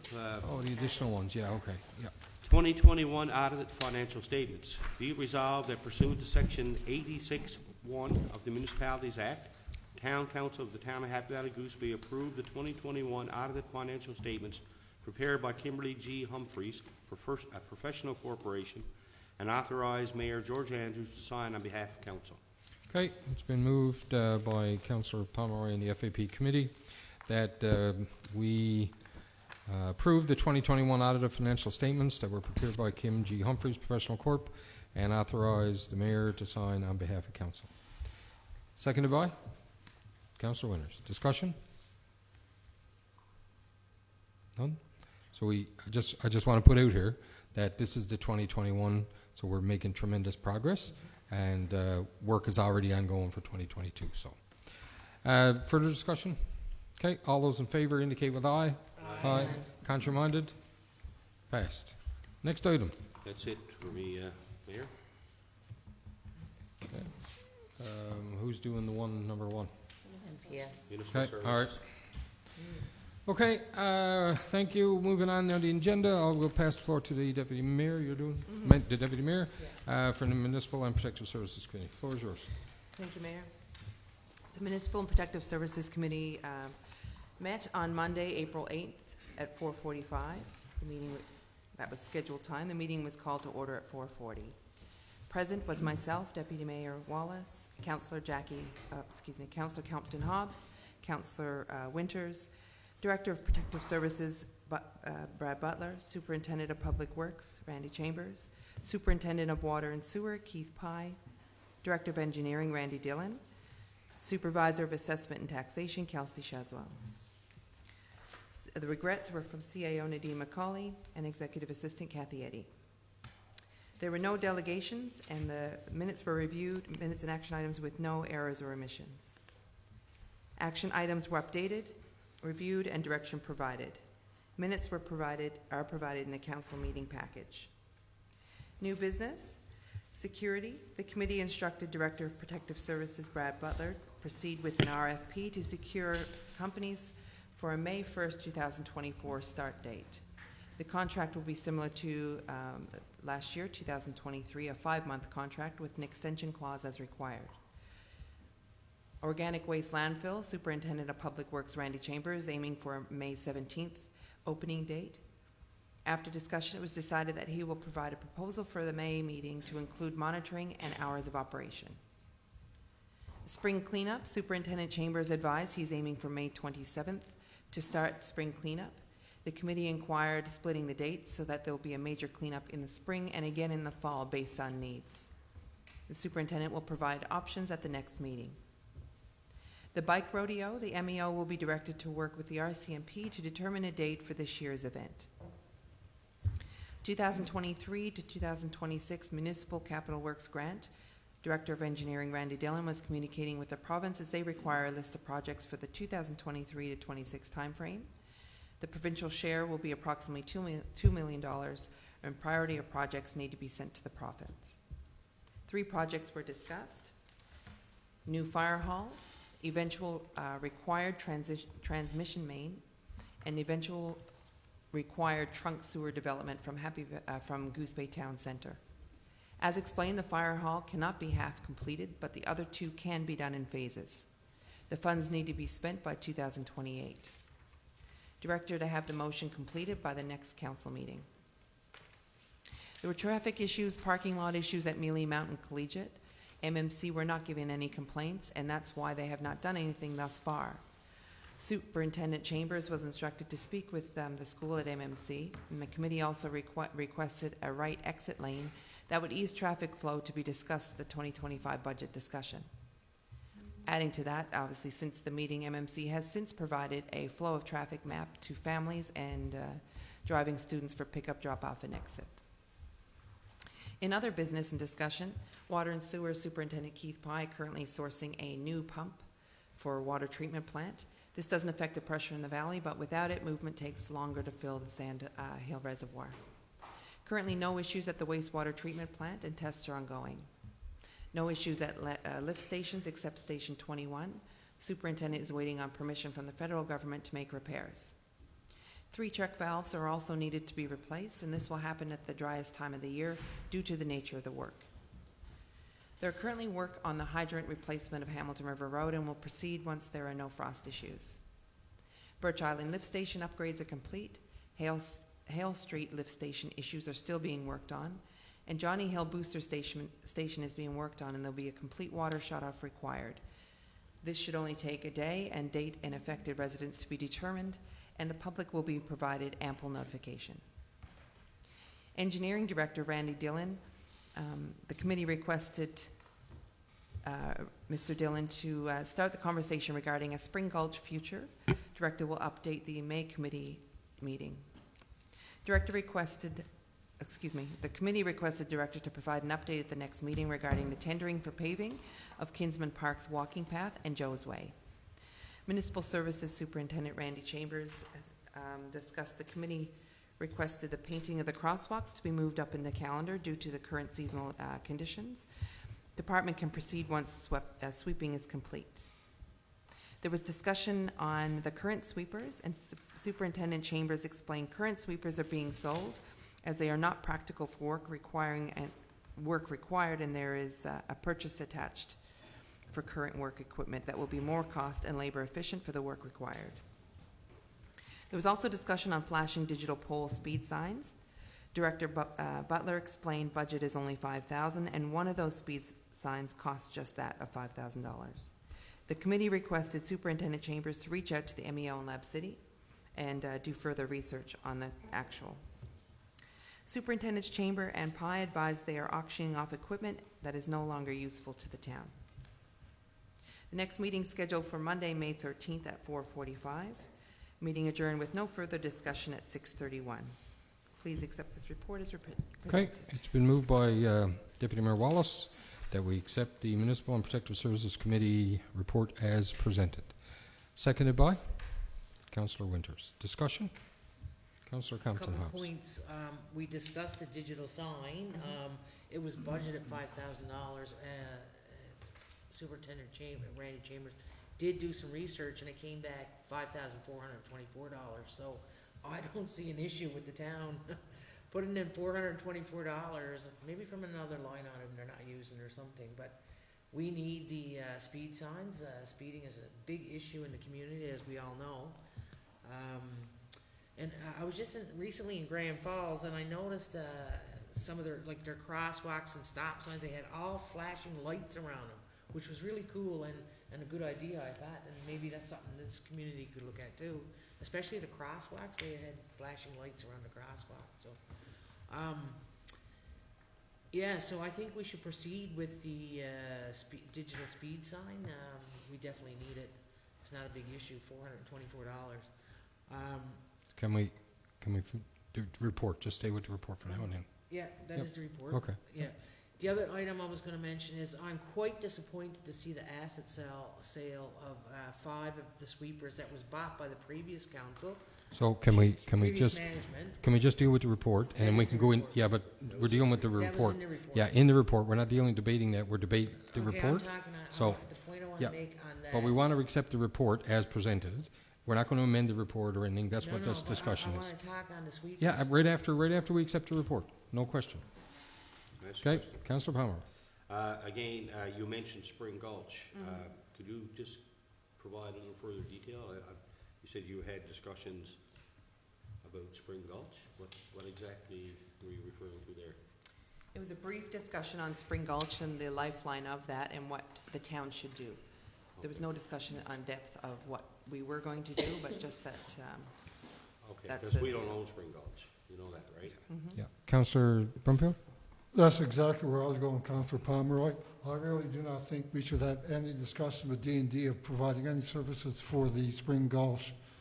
Even though we do get our water from them, yes, but we're taking over too much. D&D is now starting to tear down the buildings. So we're gone into philosophy about outside of the report. Yeah, and that's fine. And that's fine. We can. That's what. But what we're doing is accepting the report. Okay. The discussion around after, right after, you were free to bring it up. Yeah, But the discussion, clarification of what it was about. right, before I can- absolutely, no question, 100%. But to decide whether or not we should support or not, that's a discussion that we needs to And be Mayor- after the Mayor, report. just- That's fine, okay, we'll Yep. just go. Okay, you good? This is just about the report. Right after, we can bring up whatever issues we want to in terms of that. Any other discussion about the report? I just wanted to say one more thing about the report, not a debate, not a nothing, but I want to make a point that I've heard lots of positive feedback on the new parking lot, of the way they're doing it at MMC. Yes. And I've also heard positive feedback on our municipal enforcement officer. So kudos to our municipal enforcement officer for actually up there and working with the school and enforcing, and people are happy to see it. Okay, so now, any other further discussion on the report? Okay, all those in favor of accepting the report as presented indicate with aye. Aye. Contraminded? Okay, we've accepted the report. Okay. Now, do you want to bring up Councillor Pomeroy? Sorry, Councillor, did you want to bring back up your I issue? spoke first on Yeah, but he was talking about the, Well, yeah, really, like I said, I don't think we should be doing anything for base, because in essence, what's going to end up happening, the base right now is privatized, might as well say it. And the same, we had to turn around and provide firefighting services to 4 people up to their own buildings up on the base. Only 4 of them only. And now they want us to take over Spring Gulch. Next thing, we'll be running the base, and that'll be it. There'll be nothing here again. The bases were found in this community. sure, thank you for your opinion. Councillor Pomeroy? Yeah, just to add to that, I think there's all, I think it warrants a discussion. Yeah. But at the same time, based on previous discussions that were held in the past, there was always a major concern about what we're getting. And the infrastructure that's in the ground and everything else, and the cost associated with upgrading all of that infrastructure. I think that's probably gonna be a part of the discussion on this. As for accessing water, we're accessing as much water as we can from Spring Gulch right now. We can access as much. It will give us 6,000 cubic meters of water from Spring Gulch, which is just short of what the town's pool requirement is. The only other option is go back to the well systems, and we know that there's a lot of problems with the well systems in terms of salinity in the water and rusting of pipes and hot water tanks. You know, the water, from a health perspective, we're told is amongst the best in the province. So I think that it probably does warrant some discussion, but I'd be very, very careful in how we proceed. Sure, thank you. Councillor Compton-Hobbs? So what I was trying to say earlier is that I'm disappointed to see that the 5 sweepers, sand sweepers, are being sold as assets with the town.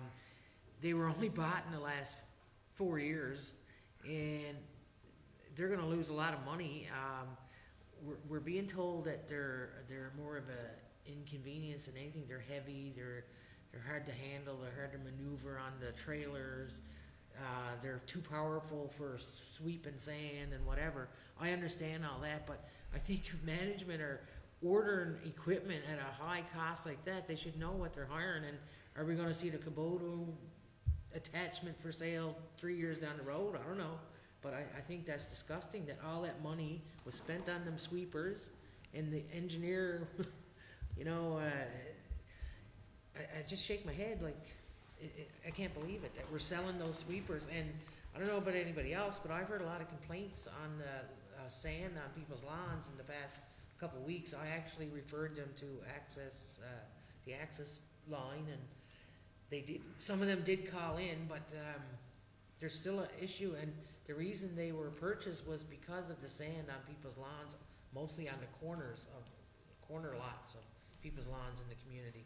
And there's still an issue, so hopefully that new attachment will address some of that sand issue. Yeah, I think the discussion that we had when we came on council was in relation to the efficiency and the amount of time and the number of driveways that were actually done using those, and the amount of staff that was needed to do those.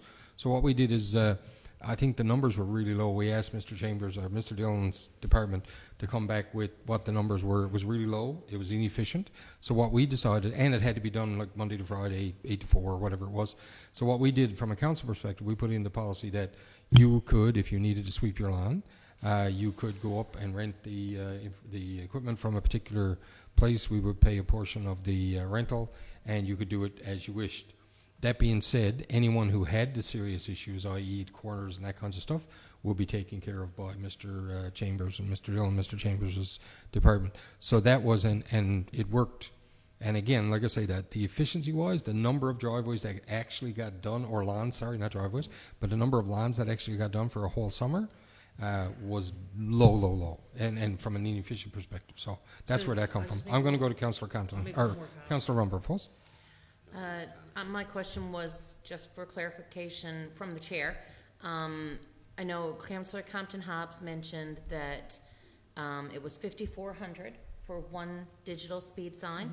The budget was 5,000, which only left a shortfall of 400, which to me, I agree, is very insignificant. But what I wanted the clarity on is, was that $5,000 what was budgeted for digital speed signs, or was that budgeted for all Okay, signs? that's a question. Just the I'll speed ask signs? CAO if she would know. Would you know? You don't know. Not up. Yeah, okay. I know, because it's So we been in could- that we could committee find for that. years. It's Couns- just a speed sign. Councillor Compton, or Councillor Palmer, sorry. Yeah, just one further Yeah. point on the sweepers. Those sweepers were purchased, I mean, we hear it every year about issues with sand. We purchased a truck, a vacuum truck. We looked at trying to deal with, particularly around the corners. Yeah. And those sweepers were what was brought to council by management, Fair? Yeah. and we hardly used them. I mean, that to me is a waste of I'm taxpayers' not money. laying any blame with anybody. No, and I'm All just I saying know it's is a waste just, of taxpayers' money. well, To yeah, take that Which there. is- potentially, But- yeah. Right? You We know, could've- and if we don't get any return on these, it's just like throwing it away. Exactly. The thing That's is the way I that, look at it. yeah, the thing is that that's what we looked at in terms of use, in terms of efficiency, the But it's number not of. debating. Oh, It's is not in terms of whether it was a bad purchase or not? That's what came to I'm not council at the debating first with time. you, Mayor. Yeah, No, that's right. Yeah. I mean, like, yeah. you The shouldn't- ultimate goal for You us. shouldn't be debating this No, issue fair enough. anyway. In Oh, response to that, I can make a comment, no doubt. Yeah, No you question. can't debate My it. thing is that the interest should be in getting people's lawns that need to be done. Well, And that's it's what on we the thought, corners. that's what we thought we But did. Just a point of Yeah. order, your worship, Yeah. you're not to debate this issue. I can If debate, you want to debate, you have to hand the gavel over to the. I can debate, I can't vote. You can't I debate. have a voice around this table just like you, As per sir. section 21 of Municipalities Act 22, look it up. I will indeed. But Okay. you need to, if you want to engage in an issue and have a debate, you have to relinquish the chair to the I can't make motions, I can't rescind motions. You can't debate either. Okay. We'll look it up, I'll bring that clarification, no question. I can read it to you. Yeah. So the intent of, though, was to clear people's lawns with sand. That's what we were trying to do, and I'm explaining to you what council did when we came in first on council. We looked at the benefit versus the cost or the inefficiency of having people. I never said it was a bad idea, I never said anything. It's just that we thought there was a better way collectively as council, and that's what we instituted. Well, from what I'm hearing, Mayor, it's not a better way. People are pissed off, and the incentive to get $50 back, what I got back from some of the residents last week was, you mean the town put the sand on my lawn, and they want me to go rent equipment, and they're gonna give me back $50? That's what we put in That's place. the feedback Yeah. I got. Well, like I said, it gave people the opportunity to do it or have it done, whereas the other opportunity didn't because it was inefficient and people's lawns weren't getting done. So that's what we, collectively as council. Okay, so what else, where are we to? it's more, if I can add to that, it's more that they weren't being used Yeah, for what they were intended absolutely. for, and I get that. I understand completely, and I think we all do. We all do not want sand on my line. You use them in Lab City all the time. Oh, 100%. Absolutely, yeah. And what we have now is a Kubota which has an attachment, which is a much more efficient way of doing the Absolutely. sweeping side of things. But And it can drive around. We hope. Yeah, well, absolutely. We can hope. Okay, you have recommendation. I do. I'm declaring conflict in the recommendation. I'm not involved in any of the companies that were asked to do. It's just that. I've got three ins- before that. Oh, you got three more for those? Oh, okay. I'm sorry. There's a few. I'll hold off on my one. You go ahead. Alrighty, first one we have is, be it resolved, it's multi-year capital works program, be it resolved that we, the ultimate recipient, the town of Happy Valley Goose Bay, accepts the revised cost share funding as outlined in the Department of Transportation and Infrastructure Project approved letter dated 15th of March 2024 for the 2020 to 2023 multi-year capital works program, with a total provincial share of $2,044,698. This council agrees to provide the ultimate recipient share of $880,960,000 in funding for this program and authorizes the mayor and town clerk to enter into a funding agreement with the Department of Transportation and Infrastructure on behalf of the town. Okay, it's moved by Deputy Mayor Wallace and Municipal and Protective Services Committee that the town accept a revised cost-shared funding as outlined, as presented. Seconded by? I'll second it. Councillor Brumfield, sorry. Got it. Discussion? Okay, all those in favour indicate with aye. Aye. Contrary-minded? Passed. Next one, please. 2017 to 2020 Multi-Year Capital Works Program. Be it resolved that we, the ultimate recipient, the town of Happy Valley Goose Bay, accepts the revised cost-shared funding for the additional projects of municipal building upgrades and fire hall design as outlined in the Department of Transportation and Infrastructure project approval letter dated 15th of March 2024 for the 2017 to 20 Multi-Year Capital Works Program, with a total provincial share for these projects of $145,025.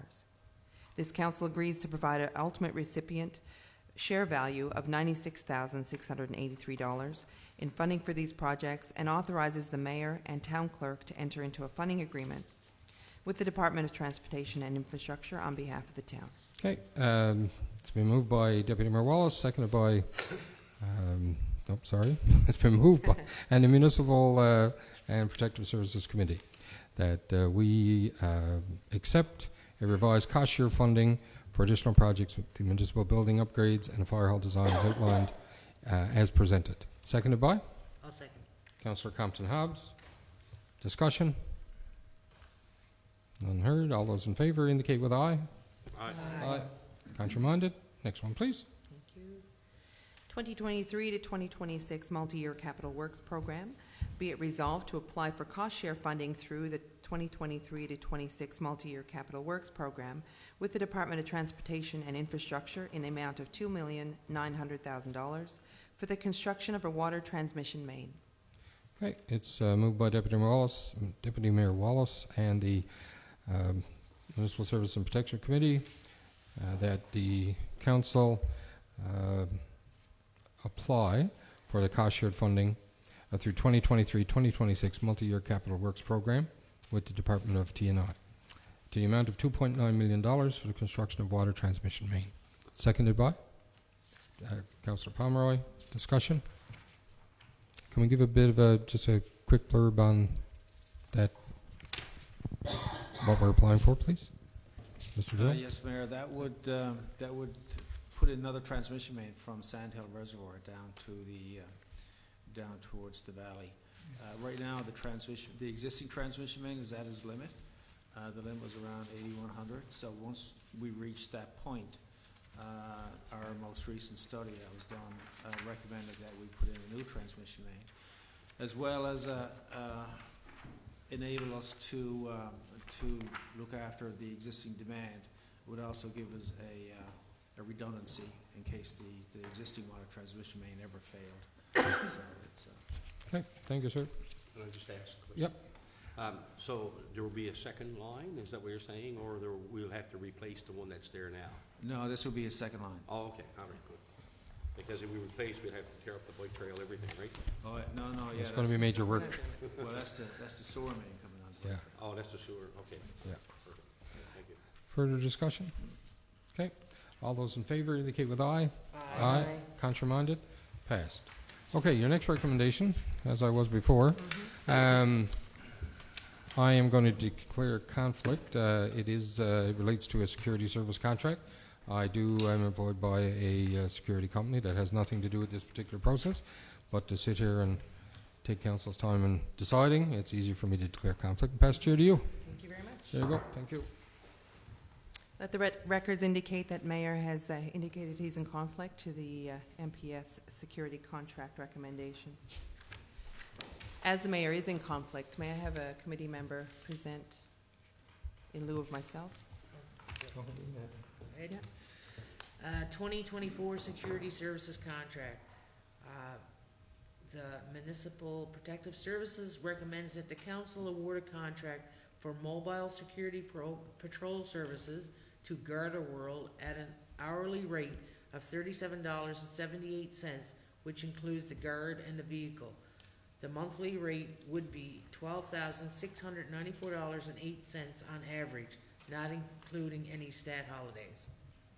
It's been moved by Councillor Compton Hobbs, the 2024 Security Services contract. Seconded by Councillor Winters. Discussion. Councillor Compton Hobbs.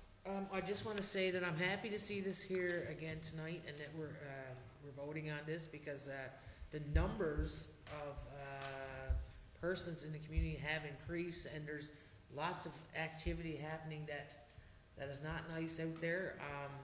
Mr. Shears was here earlier. He talked about it. He talked about on 10th Street, and I'm aware of another senior who's being impacted severely with this group of people. So I'm really hoping Garda is going to get another set of eyes on this and report. Thank you, Councillor Hobbs. Councillor Yeah, Pomeroy, you had just discussion. clarification. I'm wondering if the CAO can clarify. So, is there a timeline for this contract? Like, is it like 6 months, 2 months, 1 month, month to month? Member of the committee, I guess, Councillor Winters, Yeah, if I you could think the explain that original- one. The contract states for 5 months, plus plus an extension, that's why. Okay, so it's, for the amount there, I'm assuming it's 12 hours a day, each day, every day? Mhm. Okay, all right, thanks. Yeah, with an extension, exact same as what it was presented last year, the same contract Thank you. length. With there being no further discussion, we'll move to a vote. All those in favor indicate with aye. Aye. Contrary minded? Unanimous that the vote's passed. Mayor, if we can have you return to the chambers.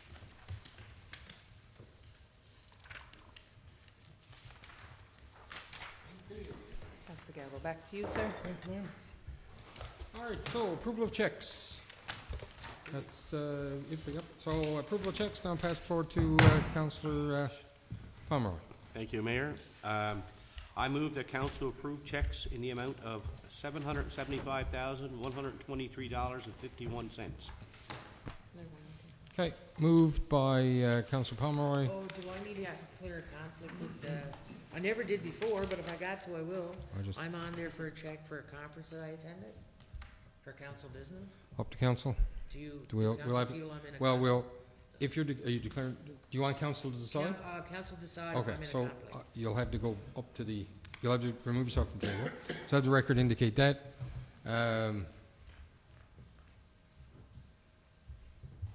Okay, so Councillor Compton Hobbs asked council if she's in conflict because the check is written to her. Councillor Pomeroy. Yeah, I don't think she's in a conflict. That there is basically costs incurred while attending a conference on behalf of the town. Okay, all right. Anybody else? I don't see her in a conflict, just reimbursement. Absolutely. Okay, so we will proceed to vote. All those indicating that Councillor Compton Hobbs is not in conflict indicate with aye. Aye.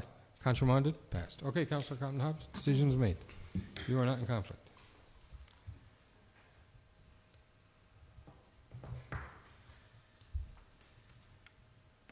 All right, it has been moved. Hasn't been seconded. Good. Is there a seconder for the checks? Councillor Brumfield. Discussion? When you say discuss, you ask like Yeah, anything? big question. Yeah. Well, I have a question on check, on the bottom of, sixth line from the bottom, check 27494, TELUS Health, Okay. 17,106.25. 17,106, What was that for? TELUS Health. Yeah, I'll ask the question. TELUS Health is what was LifeWorks, which was Morneau Chappelle. oh, okay, It's yeah. the, yeah.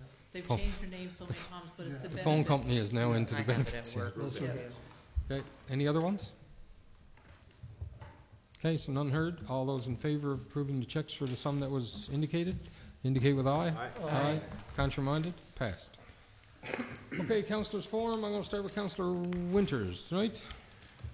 Thank you, Mayor. First and foremost, my condolences to the Deputy Mayor Wallace and the entire Strachan family on the passing of her other. Ian was a pillar of Labrador. I mean, the things he done and the strides he made, especially recognizing the business world and the need for Labrador to be recognized. goes beyond what people really noticed. Also, I'd like to say again, what your family is going through must be unreal. The loss of your family business, everything about that has to be really difficult to deal with. And just to let you know, I'm thinking about you all guys. With regards to that, I have to say hats off to all the fire responders, all the people that were involved in the state of emergency, right down from the leadership from the mayor to the premier calling, to all of council for being ready and on the go. See the MEO up there, some of the things that he had to do during that night, going into places where there was significant danger, trying to find people. It was a tremendous job, and thank you. And again, to everybody involved, from the top down, from provincial, municipal, and federal government, and all the services required. And just on a lighter note, I know we did discuss the Lab Cup and the, sorry, not the Lab Cup, but the boards and the goal, and that's being moved back, and there was some concern. I did get to see it last night as I went to watch my daughter play and coached the under 18 boys. It is amazing to see how that is going to change the game. I'm kind of rejuvenated into going watching the Lab Cup again. Playing? No, playing. But it's going to make things very interesting. Hats off to Lake Melville Soccer Association for putting that forward and putting all the work in. From our understanding, that speaking with Carlos last night, it's a game changer and from a player's perspective and a coach perspective, it's going to change a lot of things. It's going to make it very exciting. So, and how the town staff worked with the Minor Soccer Association and actually making it happen. I had concerns about the size, but after being there last night, it's going to be quite the upgrade. And I have to say thanks to those guys. Good, excellent. That it, sir? That's it. Councillor Broomfield. Okay, thank you, Your Worship. I myself, I agree with what Councillor Winter said about the fire on the Canadian side there past weekend.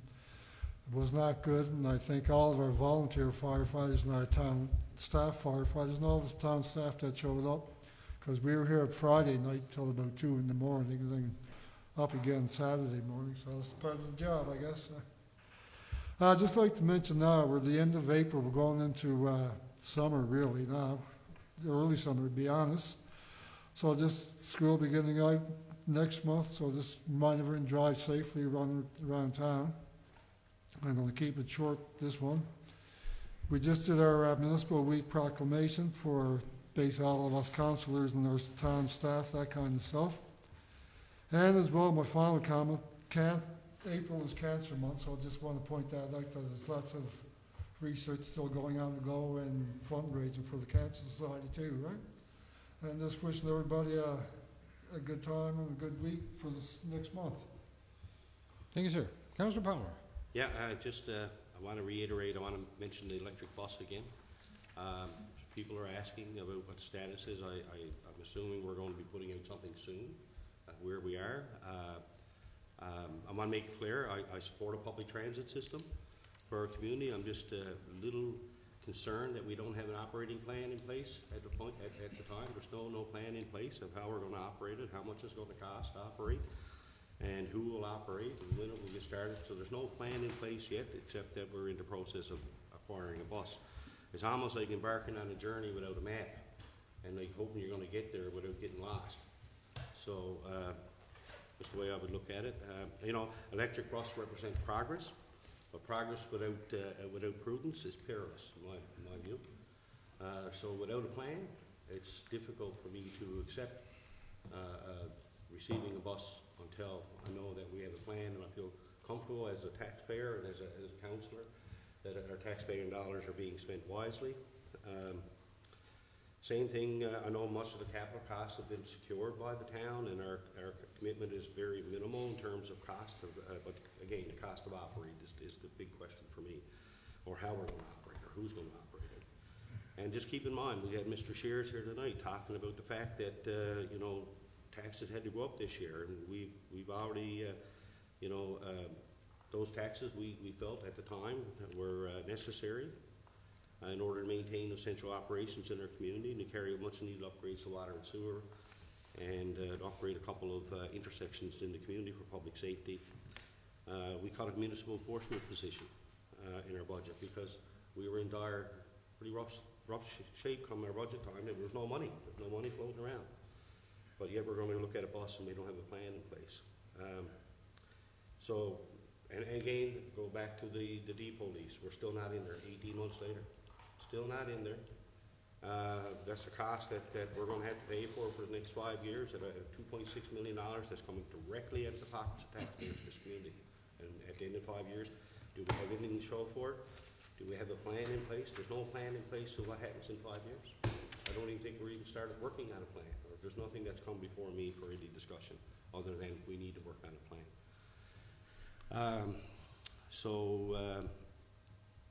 Yeah, I'll just leave it at that. I mean, I don't want to be in a position next year while I'm raising these issues. I don't want to be in a position come January or December or October, whenever we start the budget process, having to look at raising taxes again simply because we have to pay for an operation of a bus.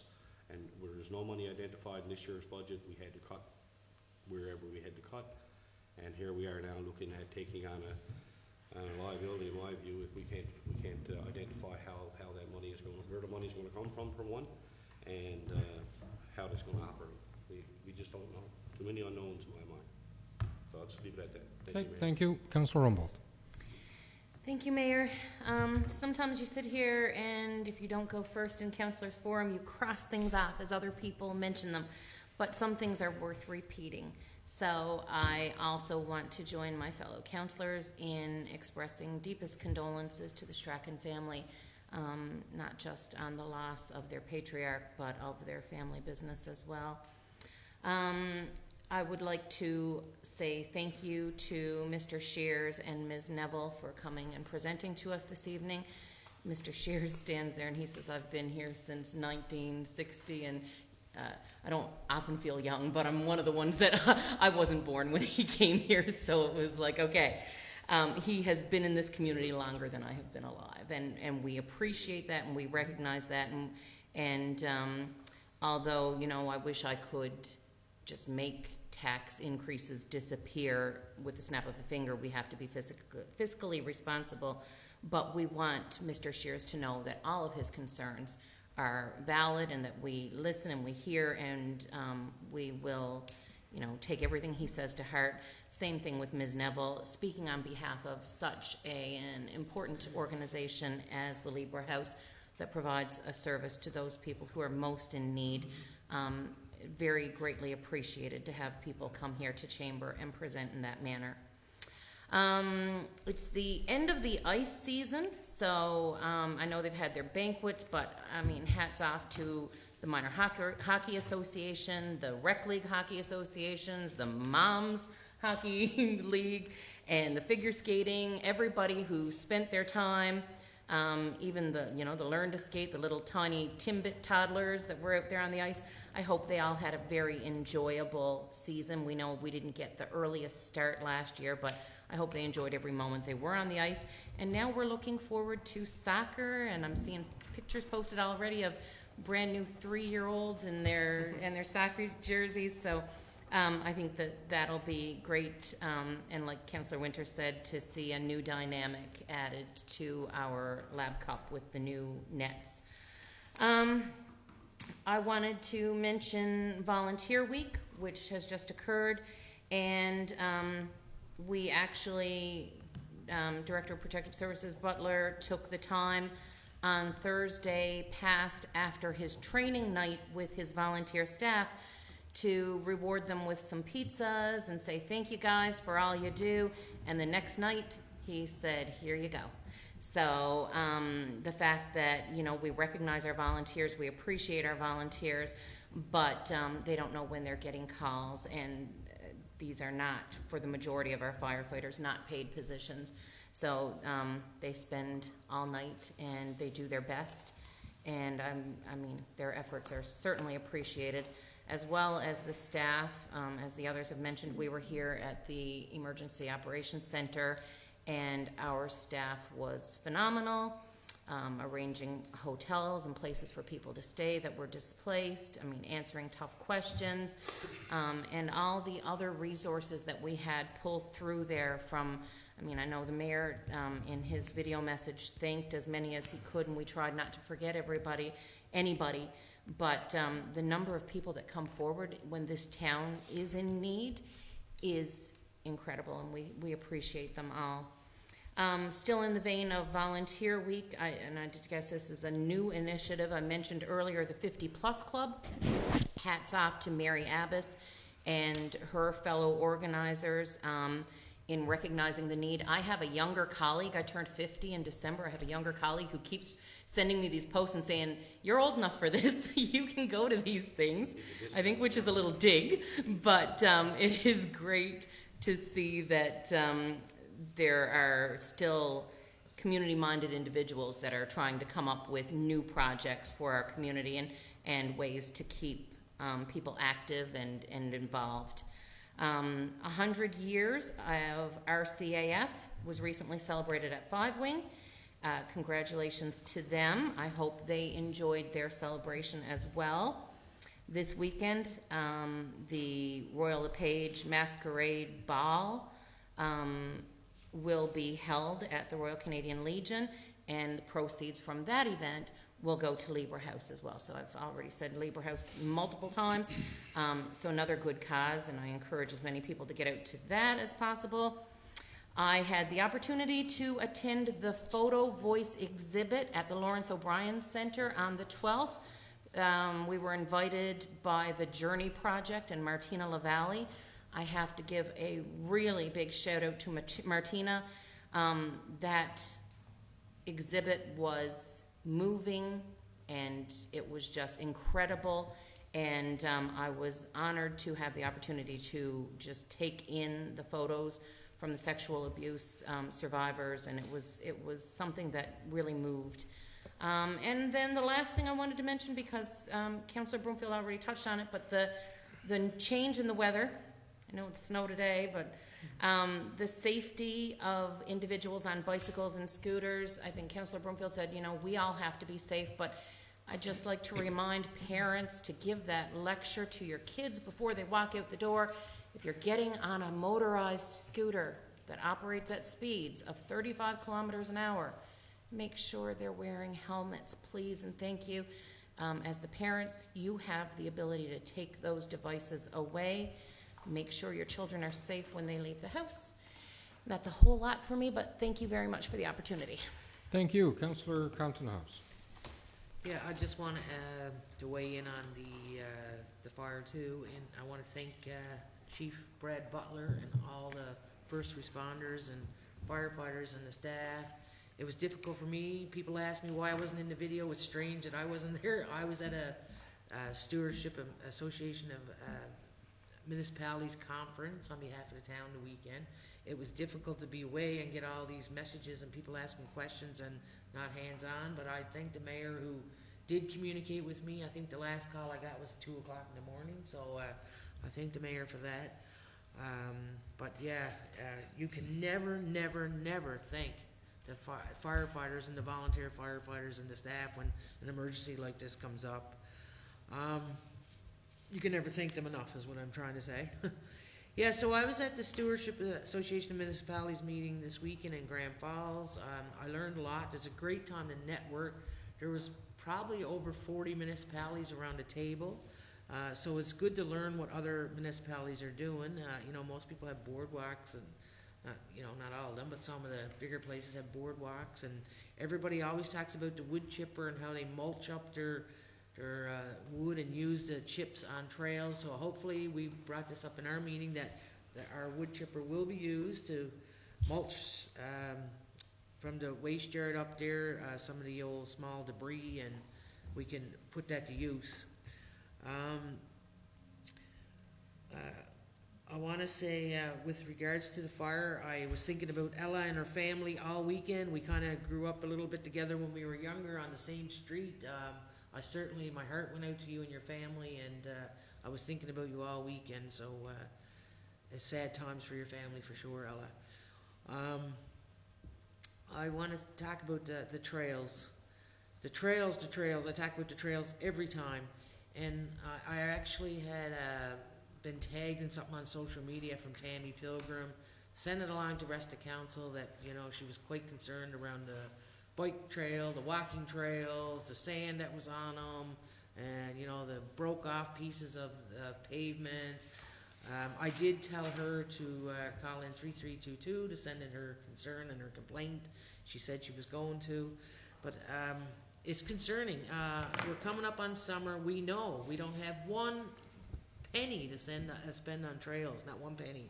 We are upgrading the trail inside of Kinsman Park, the walking trail, which I've advocated for years for, which is, you know, it's good to see that coming. Joe's Way, absolutely wonderful to see that coming. But the trails around town are horrible, horrible. I had a picture from the Jody Michelin family. She was out with her walker. She couldn't move, too many rocks, not swept. It was horrible. So, you know, there's money out there. I think staff need to do some research. They need, you know, sit down, speak with ACOA. We talked to ACOA in the past. There's money out there. We need to tap into money to upgrade these trails. They're horrible. They're deplorable. They're not safe. That bike trail is, you know, ridiculous, and it has been for years. So I bring that up at every meeting, and I feel I have to advocate on that and keep bringing it forward, because I'm a true believer that we should have safe walking and bike trails for all in the community. And I want to just touch on Volunteer Appreciation Week was last week. This event, you know, is well organized. I've seen in other municipalities, and Goose Bay used to organize it through the Community Service and Recreation Committee, a big event for Volunteer Appreciation Week. We have a lot of volunteers in our community. All these non-profit sports groups, they wouldn't exist without volunteers. So I think we should be putting something together to recognize our volunteers in the community. In the past, there was a committee. It was done through the CSR. So hopefully next year for Volunteer Appreciation Week, we will have an event through the Community Service and Recreation Department. And just one more thing. I mentioned earlier on the Garda World, that Garda security company. I spoke to several people in the area of 10th Street, White Crescent, and they're being severely impacted by the transient population that are out in them trails. They're lighting fires, they're squealing and bawling all hours of the night. The seniors, they're right behind the seniors' fences. It's, you know, it's sad, and I really hope Garda, I mean, they're not going to resolve the problem. This has been going on for years, but the numbers are back up again already, and this is, you know, the end of April. Come August, what are we going to see, or July? I don't know, but it's scary. There's a lot of criminal activity, you know, happening out there, and they say, we call the police, you know, they get arrested and they're back out again, or whatever. But I don't know. I mean, it's concerning that our community, and especially seniors who are being impacted tremendously by these people who have no regard for private property and noise and so on, right? So I'm glad to see that Garda's going to be out there. I'll just leave it at that, Mayor. Thank you, Deputy Mayor. Thank You okay? Yeah, thank you. I think I'll keep it short. It's a bit later now, but I just want to say thank you for the love and support, I suppose, that's going out right now for what's happening. Thank you for our volunteers, as Councillor Kamtahamji just mentioned, and all of us, actually. We know the value of the volunteers within our community and the significant impact in so many associations that it has. So a huge thank you following Volunteer Week. And just the community itself. That's it. Thanks. All right, so yes, we've kind of gone along here tonight, but again, I've expressed to the Deputy Mayor through the past weekend and that in communications with her that you know, our heartfelt condolences for her family, and also our concern over the business side of their lives has been totally devastated. I did keep in contact with her through the event. So I just want to make a couple of thank yous, particularly I have in different videos and that, but the work that our fire chief and our members of our career firefighters and our volunteer firefighters, I can't speak enough about that. I can't speak enough and you know, thank the wing commander who immediately reached out to me, providing absolutely anything and everything we needed. Spoke to him several times, They had their EOC up and running at the wing, and he sent his master warrant officer down here to be with us in our emergency operations center. So, and it was a carte blanche from water to resources to anything that we needed. And to Lieutenant Colonel Sajan, thank you. The Premier reached out personally several times during the event. We had, and I thank him for that, we had the MHA sitting with us in our operations center. The other ones I want to send, a huge thank you is to Serco, the firefighters. Again, without that contribution, we would have had a more difficult situation than it actually was. To the business, and these are in no particular order, to the businesses and groups that reached out from within town and as far away as Lab West, to the mayors of various communities who reached out, all about, not how it's going, just whatever you need, let us know. That is quite overpowering, and just to feel that support from around was great. Businesses here in town who called me, texted me, saying, listen, is anything you need after hours, etc. The Ministerial Association, who never ceases to amaze me because they always step up. Members of the Salvation Army congregation, other members of the Ministerial Association, Pentecostal Assembly, they're always there. To our own staff, to you guys from an EOC perspective, to our MEO up there who, pounded the street, knocking on doors. It was a very dynamic, very quick decision to make that evacuation and state of emergency notice. When things got volatile and I saw our fire chief coming towards me saying, it's time, I'm dropping hoses and I'm pulling my staff back, you could see the concern on his face, so we immediately acted. To council, those that were here, absolutely. Without hesitation, everybody showed up at 9:30 or just a little bit before when we worked till almost 3 o'clock, I guess, by the time everybody got home, and if you could sleep, you were lucky. To the community, just community in general, it was great to see the support and stuff for everybody. So, from a community perspective, we are so lucky to have such a highly trained firefighting force, both from volunteer and from our partners on the base, that we're very, very, very fortunate. Because if you look at some of the pictures that were there of the projectiles that come out of that fire, hundreds of feet away, a huge 150-pound, 125-pound pieces of metal. I'm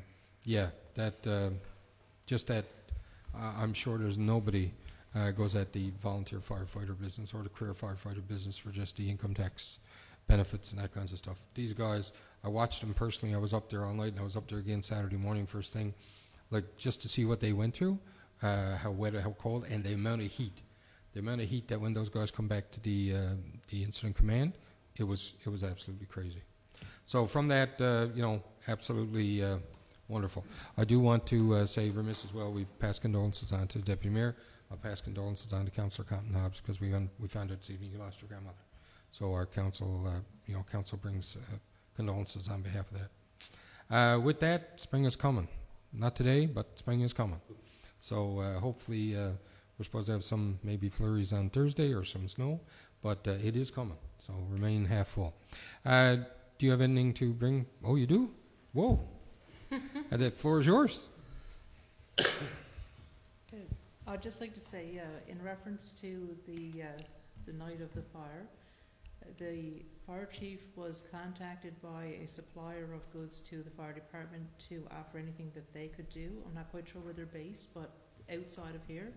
And I was contacted by our IT department, which is based in Halifax, offering any services that they could provide. So it went beyond just our province. It went outside our province to companies noticing, seeing this stuff on the news, and just offering whatever they could do to us. They were willing to do it. So, it spread far and wide quickly, and people were coming from all over offering help, and I appreciated that. And the only other thing I'd like to say is tomorrow is Administrative Professionals Day. I'd like to hats off to the entire team of mostly ladies that work out front here, especially in April, who are dealing with tax payments. It's the busiest time of year for them, and they have been doing a phenomenal job with keeping up with all the customers and the requests for low-income applications, and just being patient with everybody.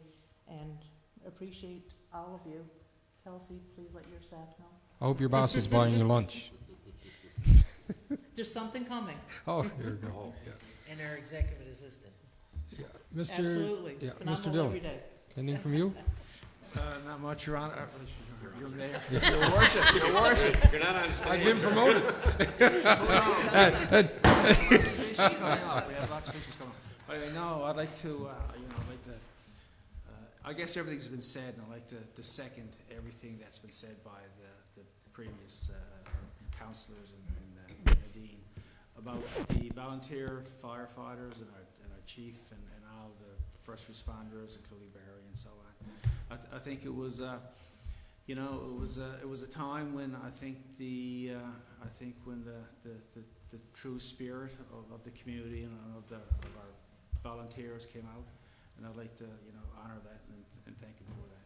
Thank you. And I know I was going to miss some people, but Ground Search and Rescue, and as well our rest of our staff, like our water crew was up there, our crew that wasn't working from a road closure and Ground Search and Rescue, and I missed the RCMP.